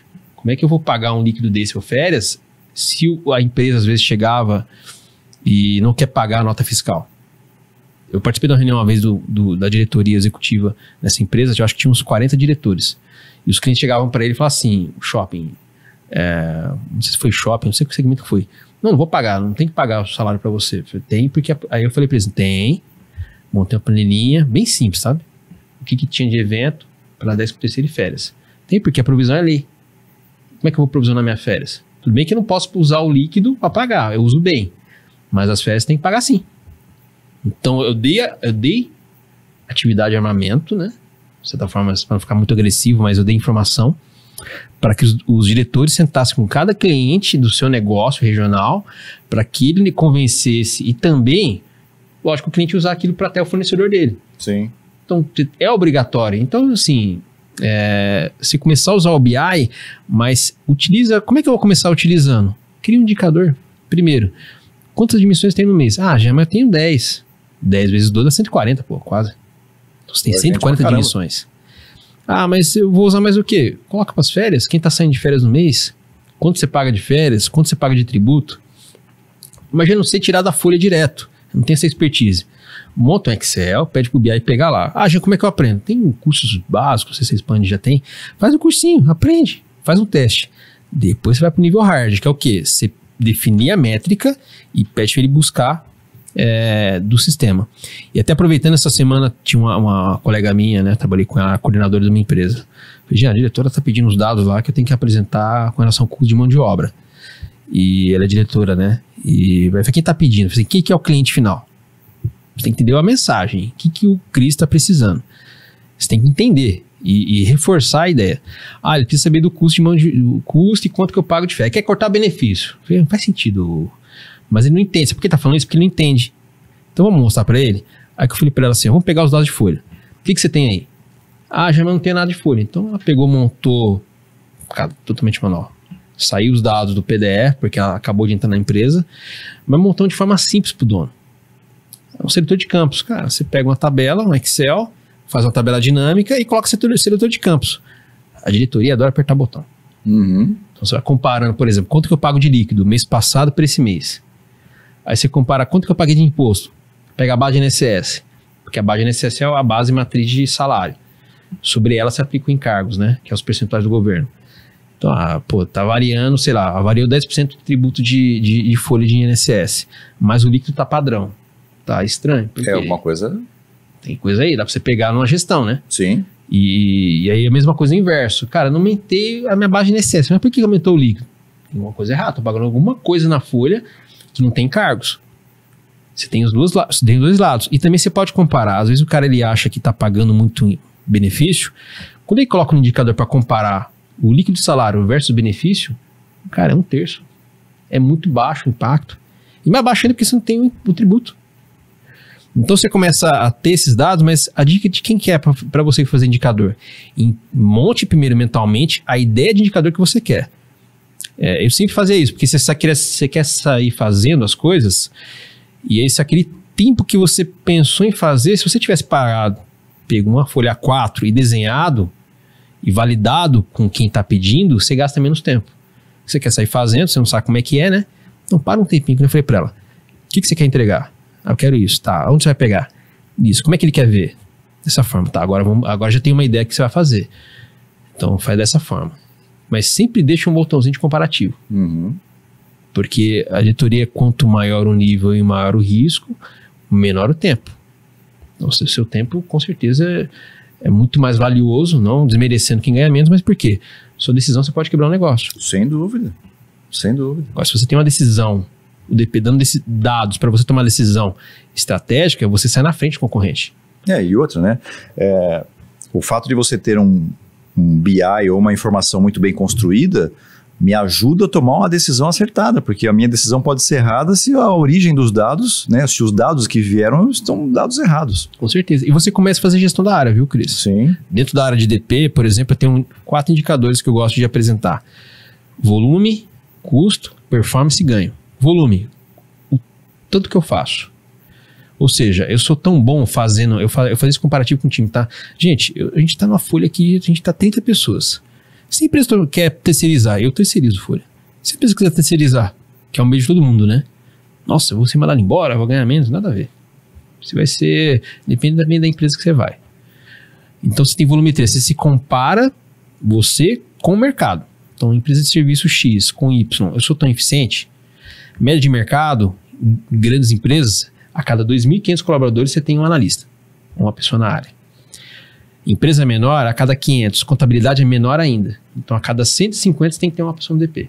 Uma métrica que eu pensei. Isso é de volumetria.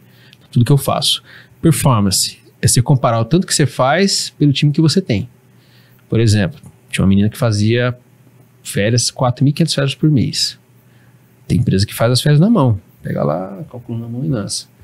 Aí não dá pra você fazer isso com 4.500. Você vai faltar tempo no mês, né? Então você começa a comparar a atividade sua com, às vezes, a equipe de outras empresas, se você está sendo tão rápido. O outro é o ganho. Então o que é o ganho? O que é o ganho? Às vezes eu mudei, dei um computador melhor pro Cris e está fazendo mais rápido. Qual que é o custo hora homem, né? Salário de 220. Não é só isso não, amigo. Tem imposto. Então no mínimo ali 70% de encargos. Então você tem R$1.000 de salário, R$700 vai para pagar imposto.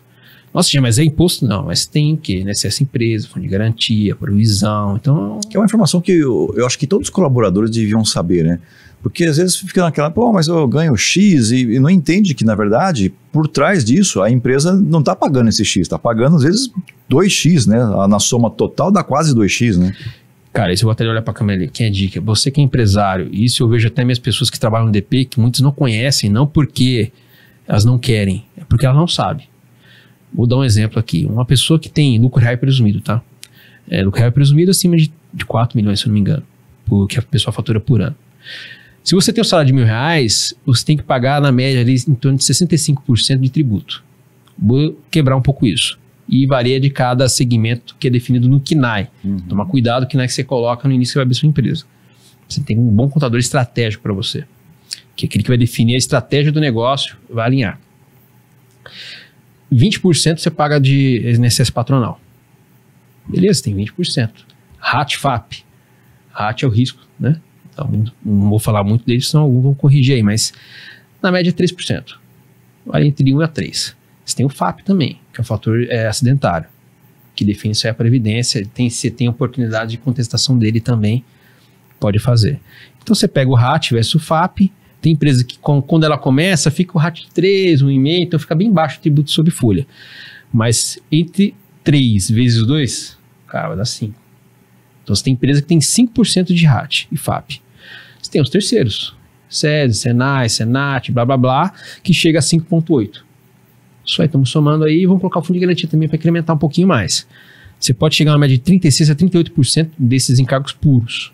Então a empresa que vai contratar alguém em lucro real presumido, paga-se de tributo 38%.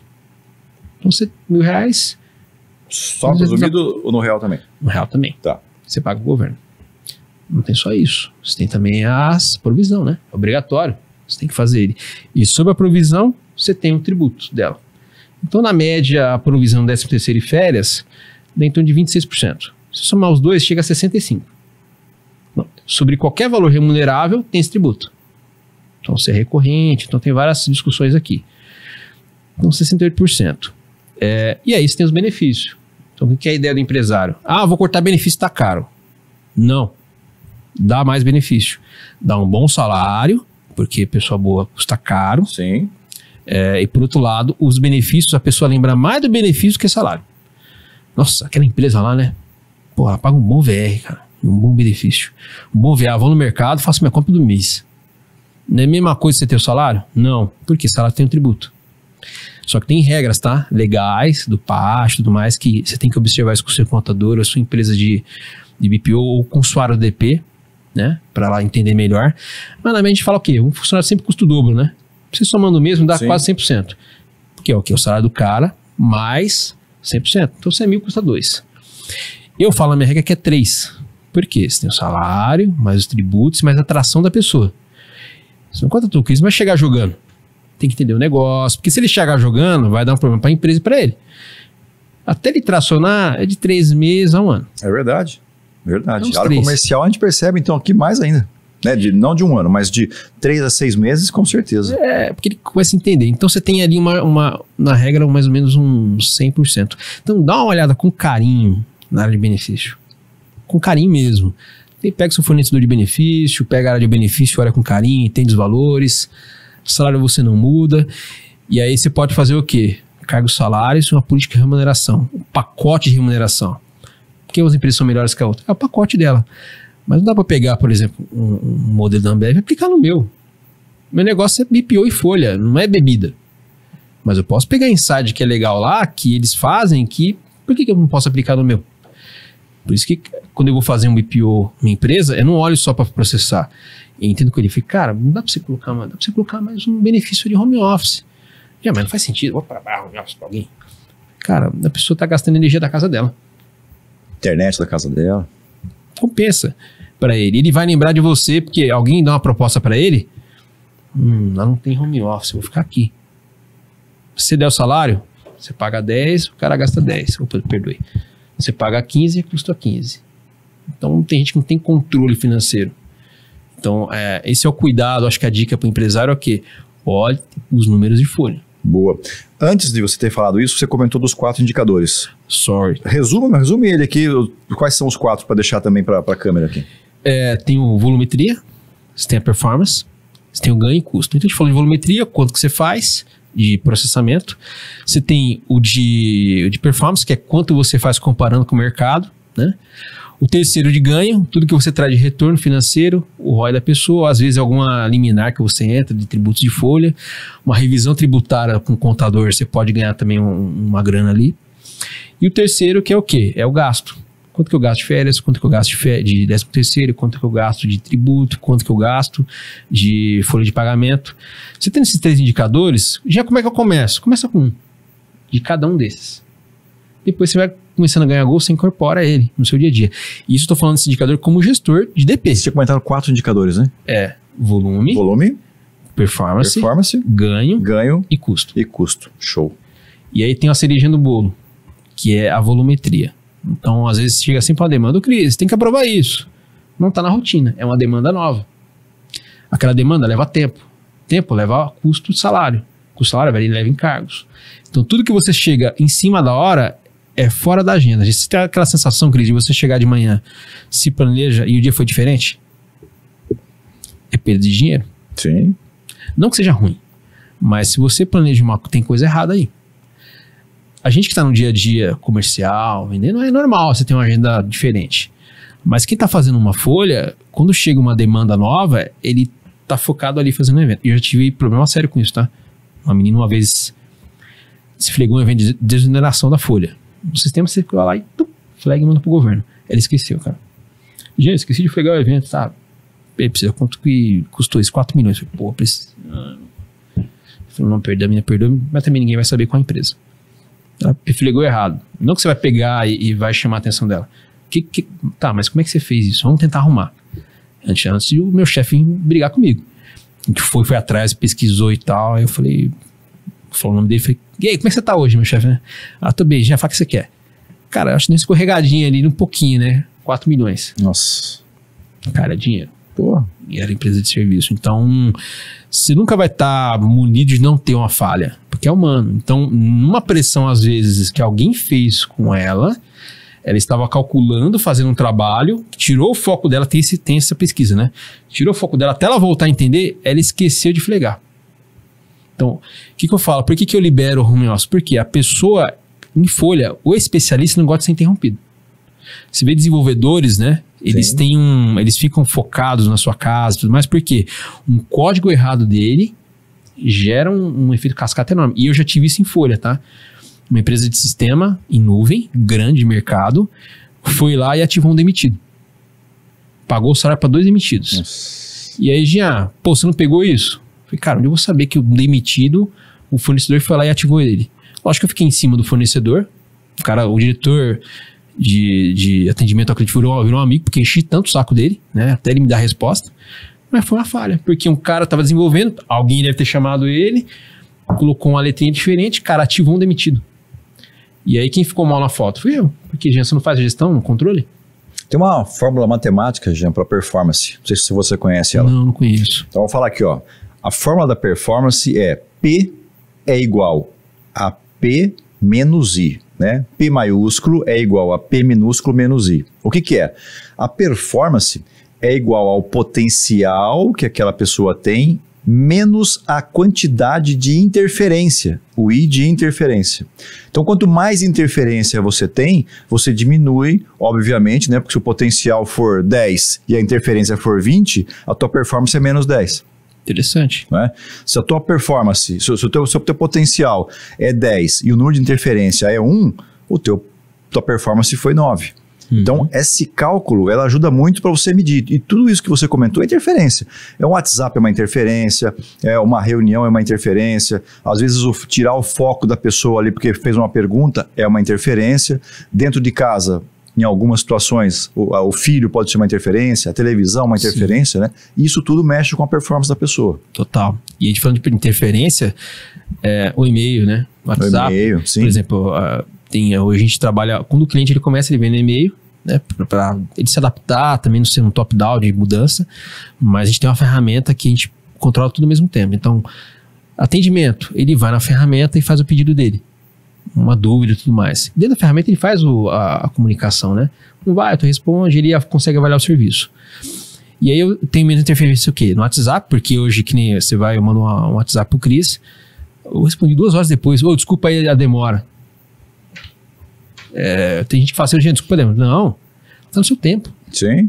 E aí o cara desculpa porque se ele ficar toda hora olhando, ele perde tempo operacional. E-mail é a mesma coisa. Então, quando você tem uma medição de tempo, que o e-mail ele não consegue medir, né? Hoje o Office faz isso, mas se você colocar um assunto ali dentro, se você colocar uma hashtag, sim, aí você mede. E quando você vai para a ferramenta, você consegue controlar melhor. Então, você consegue reduzir o tempo, por quê? Você tem um SLA de atendimento. Então eu trabalho com SLA. Mas logicamente, o cara lá faleceu. Você tem que dar atendimento. Extrapola SLA. Não tem contrato para isso. Eu vou lá, pego o meu carro e vou no cliente. Que nem teve esses dias que a operadora não quis antecipar o valor para ela de VA. E o que a gente faz? Eu falei pro dono da empresa, cara, vou transferir da minha conta. Porque eu pensei na resolução do cliente. Depois a gente negocia esses burocratas aí, eu me viro com o meu contador. Mas eu transferi o dinheiro para ele para pagar o VA da menina. Porque o operador não queria fazer. Falei, Jean, obrigado por avisar. Vai, cara, mas se qualquer problema, eu transfiro para ela, depois a gente resolve a questão, né? É o ver e agir. Importante atender o usuário na ponta, né? É isso final, aí. Né? Jean, tem mais algumas perguntas aqui. Eu sei que o tempo nosso, eu já estou abusando da sua agenda aqui, mas vamos lá. Ó. Como que o custo pode variar por segmento? Ele varia no início da criação da empresa. Tem um colega meu que é meu contador, né? Mesmo minha sócia no contador, eu não faço com ela lá que... Casa de Ferreiros, Pedro de Paula, mas não é isso, é porque eu conheci ele antes dela. E aí ele faz pra mim, ele falou, Jean, você tem que fazer como todo empresário deveria fazer. Se explico bem o negócio pro contador, ele vai achar o KNAI adequado para você. Começa ali, porque dele que você desmembra os tributos de folha, que é aquele que eu comentei, né? INSS, sim, o FAP, o terceiro, tudo mais. Então vem dali. Jean, mas eu vou colocar qualquer um. Você sendo pequeno, não vai causar impacto. Tudo bem, você quer gastar R$60 por mês, no final do ano, você pode dar um prêmio para alguém.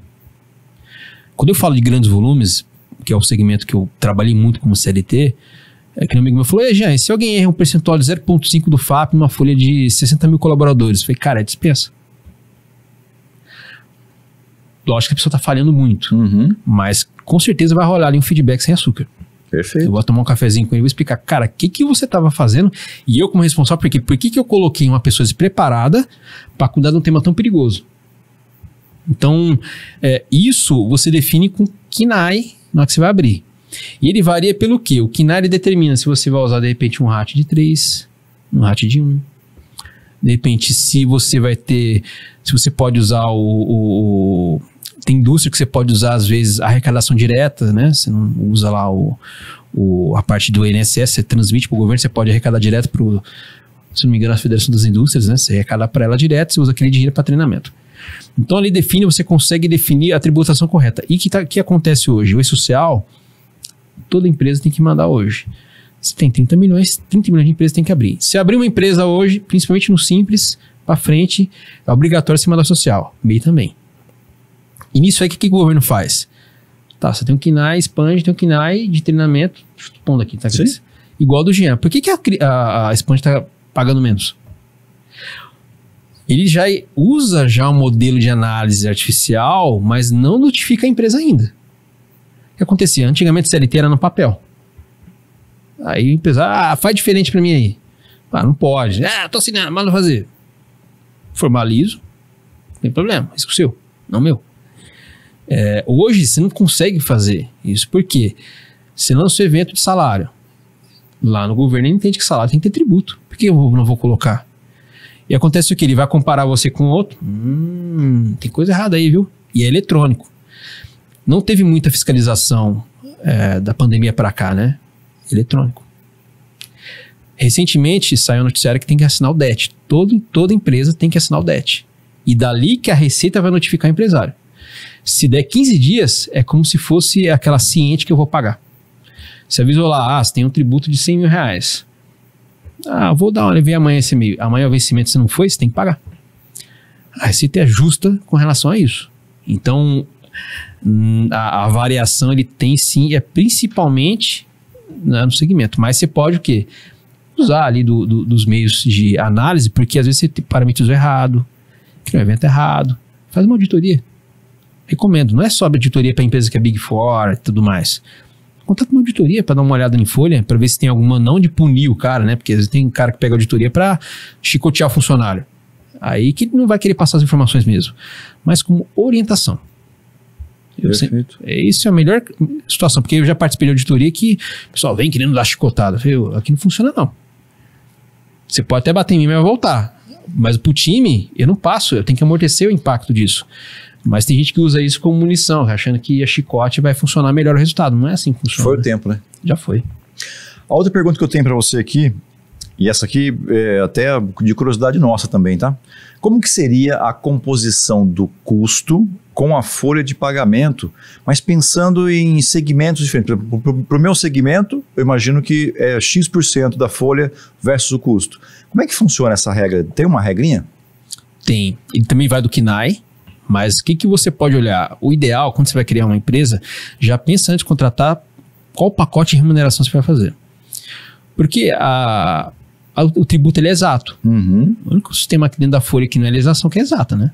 Então você tem...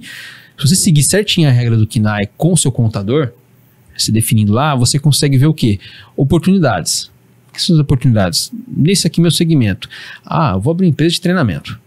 Tá, mas Jean, treinamento não faz sentido, né? Seu core é 20% disso. O seu outro core é o quê? É consultoria. Consultoria, o tributo é esse. E você vai recolher até menos. Faz sentido. Eu tinha uma ideia que eu ia fazer treinamento, mas o core é outro. E aí, com isso, você consegue fazer o quê? Com o advogado tributarista, né? A parte fiscal e também a parte trabalhista. Se procurar escritórios, tem renomados hoje no país, para dar uma olhadinha na sua folha, ver o que tem de oportunidade que você está fazendo errado, às vezes oportunidade mesmo, porque hoje você tem, mesmo assim tem tributações que ela é dúbia, né, análise, e toma até cuidado com isso, né, às vezes você é um pouco arrojado aí em mudar uma tributação, mas o fisco pega, e quando ele pega, ele quer com juros e mora, né, já tive situações de ver a questão de empresas que teve a decisão contrária, né, de tributo, a receita e a legislação, e ele tinha compensado. Quase quebrou o negócio. Sei lá, 20 milhões lá. Como você tira 20 milhões do caixa? A empresa paga um do salário todo mês, no dia de provisão de férias ela gasta, não guarda isso em poupança, eu tenho que pagar. E com a receita não tem conversa. Se você leu errado, não entendeu, não interpretou direto o texto, você paga errado, para mais ou para menos. Então, e no nosso caso aqui, a gente tem como meta, pelo menos, ficar com o nosso custo de folha entre 35% e 45%, né, do custo de cada área. Você acha que esse é um número desafiador ou é um número... Então é um número bom, mas para entender teria que pegar a folha. Tá. Na média, eu fiz uma pesquisa uma vez, está até no livro, né? Que tem empresa que pode ter o custo, o impacto do orçamento de 15%, mas pode chegar a 90%. Então depende de cada negócio. Às vezes você colocou 30%, mas você pode ter a oportunidade de às vezes reduzir mais isso, às vezes com um pacote de benefício legal.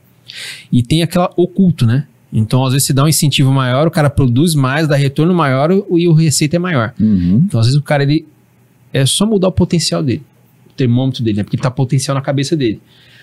Quando você tem uma liderança que tá o engajamento, tal, que eu percebi que você faz muito bem isso aqui com o time aqui é super feliz, engajado, isso conta no resultado. Sem dúvida. Que é o oculto. E o oculto qual que é? Ele produz mais. Se ele produz mais, vai trazer mais retorno. Mas tem uma média por segmento. Então, você faz 30%, eu dou uma olhadinha no mercado de treinamento de serviços, ver se está nesse padrão. Mas eu olharia uma auditoria e também uma análise de um advogado tributarista, para ver se não tem oportunidade na mesa. Tá. E existe alguma regra para eu decidir ou fazer escolha, por exemplo, numa contratação como prestador de serviço ou como CLT? Esse é um problema que os empresários estão enfrentando hoje, né? Então, você contrata o cara como PJ, só que se você... ele tiver reporte todo mês para você, tem e-mail, então é que é vínculo empregatício, se ele for na justiça ele ganha como vínculo e acaba ficando mais caro, né? O que acontece é o que? Hoje tem a possibilidade de terceirizar o serviço, né? Então você pega, contrata o cara, mas o ideal é que ele não tenha muita ligação como se fosse uma liderança, sabe? Não faz parte do pacote ali. Isso também é que você desmerece, às vezes você contrata que nem um cara, BPO. O que eu faço para não ter muito vínculo? A pessoa não trabalha na empresa. Mas se o cliente ele quiser, trabalha também. Só que aí o benefício tem que ser igual o de quem está contratando. Então esse é o jogo que você tem que ter, né? E aí para cada negócio você tem que ter uma boa pessoa que entende de pacote de remuneração, entende também de impacto financeiro. Uhum. Não é só montar um bom pacote de remuneração. Quanto que isso representa no orçamento? Por ano? Por investimento, eu vou crescer meu negócio, sei lá, 25%. Bonito, bom, legal, né? Como é que você traz isso para a realidade? Aí você tem que olhar o quê? Montar um orçamento de pacote mas explodir mais a questão de mão de obra, porque a gente geralmente coloca o quê? Salário, mais benefício e mais os itens ali, né? Não, dentro do salário tem vários tipos de evento. E quando você explode ele, você expande, você consegue ter mais detalhes e dá muito mais insights. Mas assim, eu não tem uma regra, porque cada cliente tem sua particularidade. Às vezes eu vou comentar com você, por exemplo, coloca um vale combustível, Cris, mas não cabe para você. Poderia de repente caber um aumento no vale alimentação. Ou às vezes um pacote num Total Pesa aqui, né, que a VR oferece. Por exemplo, eu não sabia ontem, mas um colega meu, eu tava cotando, né, e falou assim, se você adquirir, até mexendo, né, pra VR aí, se você adquirir um pacote para o seu colaborador, o Total Pesa ele vem com 50% de desconto. Eu falei, então posso usar isso como pacote de remuneração? Pode. Porque em vez de o cara pagar 120 numa academia, ele vai pagar 60. 60 para ele, vezes 12. E ele pode, em algum momento, tirar esse benefício? Ou não? Uma vez que ele deu isso... assim, quando você dá direito, tem que tomar cuidado que é quase direito adquirido. Então tem esse risco também. Então pense muito bem antes de dar um benefício, porque depois você tirar, que nem você dá um doce para uma criança, você tira. Aí vai espernear. Sim. E não só questão tributária, mas clima, né? Então assim, o impacto de clima, mas existe algum impacto, por exemplo, jurídico ou sindical? Existe também? Tem. Tem que tomar cuidado, assim, por isso que é bom ser, que nem diz o Abel Diniz, faleceu ali, a primeira área que ele monta numa empresa é o RH. E faz sentido. E aí eu olho RH como análise de pessoas e custo. Mas quando você vai pensar, tá, que benefício eu quero já fornecer? Às vezes você não tem caixa, né? Mas como é que pode ser um benefício gradual conforme o negócio vai crescendo? Que é que eu tô nessa análise hoje, né? Então, de contratação já. Como é que eu já dou um benefício que eu seja melhor que os concorrentes, mas que a pessoa já fale, pô, que empresa legal. Primeiro ambiente, né? Então, sou um cara super tranquilo de lidar, eu gosto de resultado, sou focado nisso, mas um ambiente de não ter microgestão. Só se tem um problema, eu fico muito em cima para resolver. Mas o ambiente é legal. E os benefícios? Será que para mim faz sentido que nem o home office? Eu só pagar o VT? Fiquei pensando, pô, se eu pago um vale combustível, faz sentido o cara. E ele vai pensar 2 vezes, até conversei com um empresário de Jaguariúna, empresa de TI, e falou, Jean, as pessoas não saem daqui porque eu pago um bom benefício. Eu teve empresa de renome no mercado, que hoje é polo tecnológico aqui. Sim. Para sair, a pessoa pensou 2 vezes, pô, eu tô perto de casa. Eu vou ter que sair, vou ter que pegar o carro para sair de Jaguariúna até Campinas, paga pedágio. Eu vou sair fora o ambiente lá que eu vou ser -1, vou ser um número. A pessoa não sai. Porque ele viu que o pacote dele não estava tão caro, mas estava ajustado. A percepção de valor é outra, né? Total, cara. Então, se for pensar como negócio, todo empresário, como dica, pede para um consultor de cargos salários, de RH, dá uma olhada no pacote de remuneração que você tem. Isso é uma dúvida de todo mundo. Eu tô tendo, você deve ter tido, você tem. Sim. E você traz essa visão externa de como o mercado está trabalhando. A gente está num momento, inclusive, interno aqui, onde nós estamos fazendo um mapeamento para a implantação de cargos e salários. Já teve no passado, depois a gente cresceu, e quando você vai crescendo, às vezes se você não mantém, né, uma certa organização, isso acaba fugindo um pouco. Eu confesso a você que fiquei bastante satisfeito, porque no levantamento que foi feito, a gente ainda está ajustando faixas e tal, mas não existe nenhuma discrepância, sabe? Do tipo, pô, nós estamos pagando um valor e aí o que o mercado está olhando para aquela função é muito fora do que a gente paga aqui. Ela pode ter ali um ajuste, por exemplo, dentro de uma faixa de, sei lá, vamos pensar que uma função, seja ela júnior, pleno ou sênior, se ela tiver 5 degraus, e talvez esse cara está no degrau 1 e pudesse estar no degrau 4, por exemplo, entendeu? Então, isso existe, mas as diferenças são bem pequenas. Sim. E foi uma grata surpresa para mim, né? Porque eu estou na gestão da empresa aqui há 2 anos, e aí olhando as coisas, eu falei, pô, vamos fazer um equilíbrio para todo mundo e tal, quero fazer o melhor para que todos estejam, e a gente percebeu que a gente não é uma empresa injusta, sabe? Isso foi, já acreditava nisso, mas com fatos e dados você fica mais satisfeito, entendeu? Com certeza. E você trouxe nesse caso, você trouxe a área da RH e trouxe o DP junto. Sim. Porque tem os dados que processou ali, né? Quanto que custa. Isso é legal, quando você começa a comparar. Dá trabalho, hein? Dá. É uma coisa que demora para você implantar. Quase 6 meses olhando dados, cara. Isso porque você já tem algo no DNA. Sim, sim. Agora, imagine a empresa que não tem. Mas quando você fala isso para um colaborador, por exemplo, é difícil ele entender. Mas vai levar 6 meses para olhar. Cara, dá um baita de um trabalho. É gigante o trabalho. E outra, né? Imagina se tem uma mudança ali salarial. Uma empresa... mas é só R$50. Tá? 50 vezes 100 pessoas. 100 pessoas, mais 70% de tributo. Mais isso, mais aquilo. Você vai chutar no balde ali, no mínimo você aumenta aí uns 10, 15 mil por mês. Vezes 12 dá 120 mil. Tá, tô faturando 120? Aí você começa a performance, tá? Quanto que você... Aí vamos jogar um pouco mais preto no branco. Você, performance, quanto tá performando perante o mercado? Aí você começa a trocar a moeda. Tô baixo então, realmente. Você precisa fazer curso. Você tá em evento? Não. Você tá trocando figurinha? Não. Tá lendo um livro? Não. Tá, então. Não é só a minha parte, sua parte também tem que funcionar. Tá dentro daqueles R$10 que eu comentei do valor da hora, né? Como a gente usou como exemplo, o jeito de você valorizar aquilo é você buscar conhecimento. Se você buscar conhecimento, a hora passa a valer mais porque você entrega mais valor. Sim, sim. E tem uma vertente que o pessoal fala, Cris, que é, pessoal, não que você merece, você está, né? Mas você ganha aquilo que você está hoje. E não sai também procurando, agora eu vou fazer um monte de curso porque der a dica, não. Analise sua carreira, ver para onde você quer ir. Perfeito. Vamos gastar dinheiro com qualquer coisa, né? E não adianta, eu quero me tornar CEO em 10 anos. Cara, tem variáveis, às vezes não é para você. Então a gente tem a frustração da liderança, né, que eu tô percebendo. Muita gente, eu quero ser líder, ganhar mais.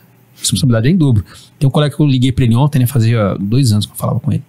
E foi meu funcionário. Aí ele assumiu o cargo de coordenador. Ele falou, Jean, cara, tá F, né, pra não falar um palavrão. Falei, mas por que, cara? Pô, eu tô indo descer muito na operação. Eu falei, cara, normal. Aí você tem que mostrar aquela regra. Tem um livro de 90, tem uma dica de livro já, os primeiros 90 dias. Eu comprei esse livro, uma vez uma liderança me deu pra mim, primeira liderança que eu fui assumir, a minha gerente me deu eu nunca tinha assumido a liderança. Eu saí de 0 liderança pra 30. Mas eu tava me preparando. E ele deu uma dica, o quê? São 90 dias. 30 dias você começa entendendo o negócio, os outros 30 você tem que montar um plano e os outros 30 tem que aplicar. Todos os presidentes, os presidenciáveis fazem isso. É 90 dias, né? E o mercado fica analisando isso. Então, o que você tem hoje em 90 dias para entregar? Como negócio, cutucando você que é funcionário CLT. O que você vai fazer em 90 dias para ajudar a empresa? E você como dono, o que você vai fazer em 90 dias para ajudar o colaborador a desenvolver? É faca dos dois lados, né? Sim. Então, eu acho que essa dica a gente fala muito de dados, que é fundamental, mas tem que ter esse olhar da pessoa de agregar mais, né? Vamos dizer assim. Eu sei que nós estouramos o tempo lá, mas eu quero mais uma pergunta, pode? Ah, claro. Que é aquela que eu comentei da polêmica. Tá bom. E aí eu vou exemplificar aqui para que as pessoas possam... Tá joia. Né? A gente existe, por exemplo, uma política, e aí política independente, não é política lá de Brasília. A política, e existe lei. Certo? E as empresas, as regras estão dentro da lei. E essa lei, não necessariamente, mais uma vez, precisa ser a lei jurídica. E a lei depende daquilo que foi combinado. Uhum. A política normalmente se sobrepõe à lei. Uhum. Certo? Baseado nisso, como é que você entende que deveria ser a relação das empresas ou dos empresários com os sindicatos? Que é muito complicado, né, cara? A gente tem um certo receio dos sindicatos. Vou falar por mim, né? Eu tenho um certo receio do sindicato porque, sem nenhum motivo específico, me dá a impressão de que, às vezes, parece que a regra não é 1 mais 1 é 2. Como é que você vê essa relação? Primeiro, tudo que não tem regra vira bagunça. Então, a gente não entra em contexto até religioso, mas se olhar pelo contexto da história, sempre que você é um pouco fora da regra, alguém que estava querendo um pouquinho, se fora do contexto, causou problema. Quando você traz para o modelo de sindicato, você tem os dois, sindicato patronal e empregado. O patronal defende a empresa, né? Empregado. Mas a empresa tem que ter um relacionamento com o sindicato. Eu lembrei da pandemia, a gente estava conversando antes de vir, tem uma empresa que eu trabalhei que tinha proximidade do sindicato, dos empregados, e ajudou muito porque manteve emprego. Ah, mas você está defendendo o sindicato? Defendendo uma boa conversa. Tem que ser bom para os dois lados. Não pode pesar nem para um lado nem para o outro, né? E aí se você consegue, às vezes, defender, por exemplo, a empresa de serviço, ela tem que estar próxima, porque se ela vende uma pessoa, né, uma maneira meio rude de falar, mas ela fatura sobre uma pessoa, cara, o maior custo dela é mão de obra. Se ela não tiver um bom alinhamento com o sindicato, e o sindicato vem para cima, você não tem empresário, quebra um negócio, não tem emprego, não tem renda. E da mesma forma, se a empresa também só pensar no ego de colocar dinheiro no bolso, tá, e aí, a pessoa, como é que ela cresce? Porque você paga um salário, ela compra esse livro gera tributo para alguém. Então, às vezes, por exemplo, você prefere dar R$1 milhão para uma pessoa, ou de repente gerar emprego com esse R$1 milhão? Eu prefiro gerar emprego. Porque se eu der R$1 milhão, ela vai gastar, você vê Mega Sena, né? Olhando para esse contexto de forma mais simplória. A pessoa que ganha na Mega, se não tiver um contexto mental muito bom, ele gasta o dinheiro. Então, se olhar como empresário, se você não tiver um bom relacionamento com o sindicato, você vai precisar em algum momento. Porque, primeiro, você tem que seguir a CLT. E aí você tem que avaliar o seu negócio. Então, se você analisar a CLT, você tem que seguir as leis ali. É básico. E quem tem isso? Não tem mais olhar o papel, vou dar uma lida na CLT. É o e-social. Beleza, mas você tem, às vezes, porventura, que a gente teve na pandemia, situações, como é que eu vou pagar? Eu falei, mas você tem R$100 mil para pagar de salário, você não tem caixa. Você quebra o negócio. Sim. Quando você quebra a falência, o que a parte jurídica vem, né? Vem tomar o bem do empresário. Ah, mas tá certo. Tá, mas ele não gerou emprego, não pagava seu salário, você não gerava tributo. Então, é um ajudando o outro, dependendo do outro. Então, tem que... Eu falo assim, não para ficar um pouco em cima do muro, mas entende o seu negócio, entende se ele depende muito ou não. Mas nunca pesar nem para um lado nem para o outro. Tem que ser bom para todo mundo. E dá para fazer isso.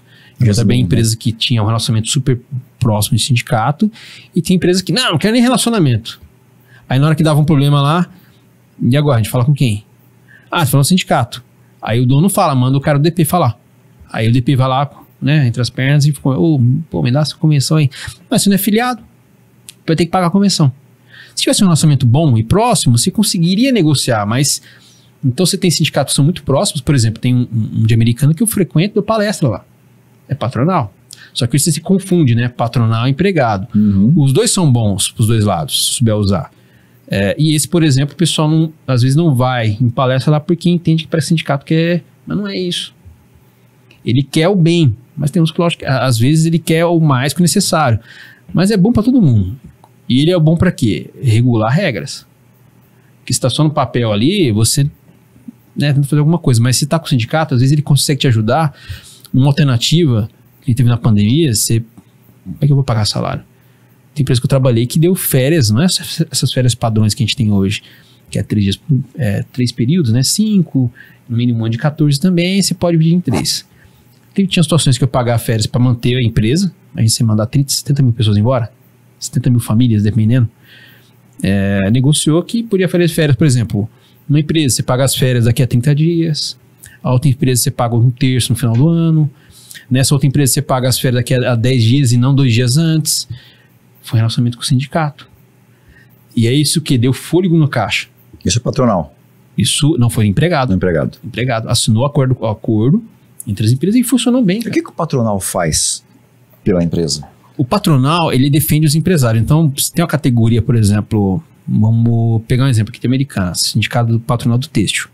Ele ajuda o quê? A fomentar o desenvolvimento do negócio da região.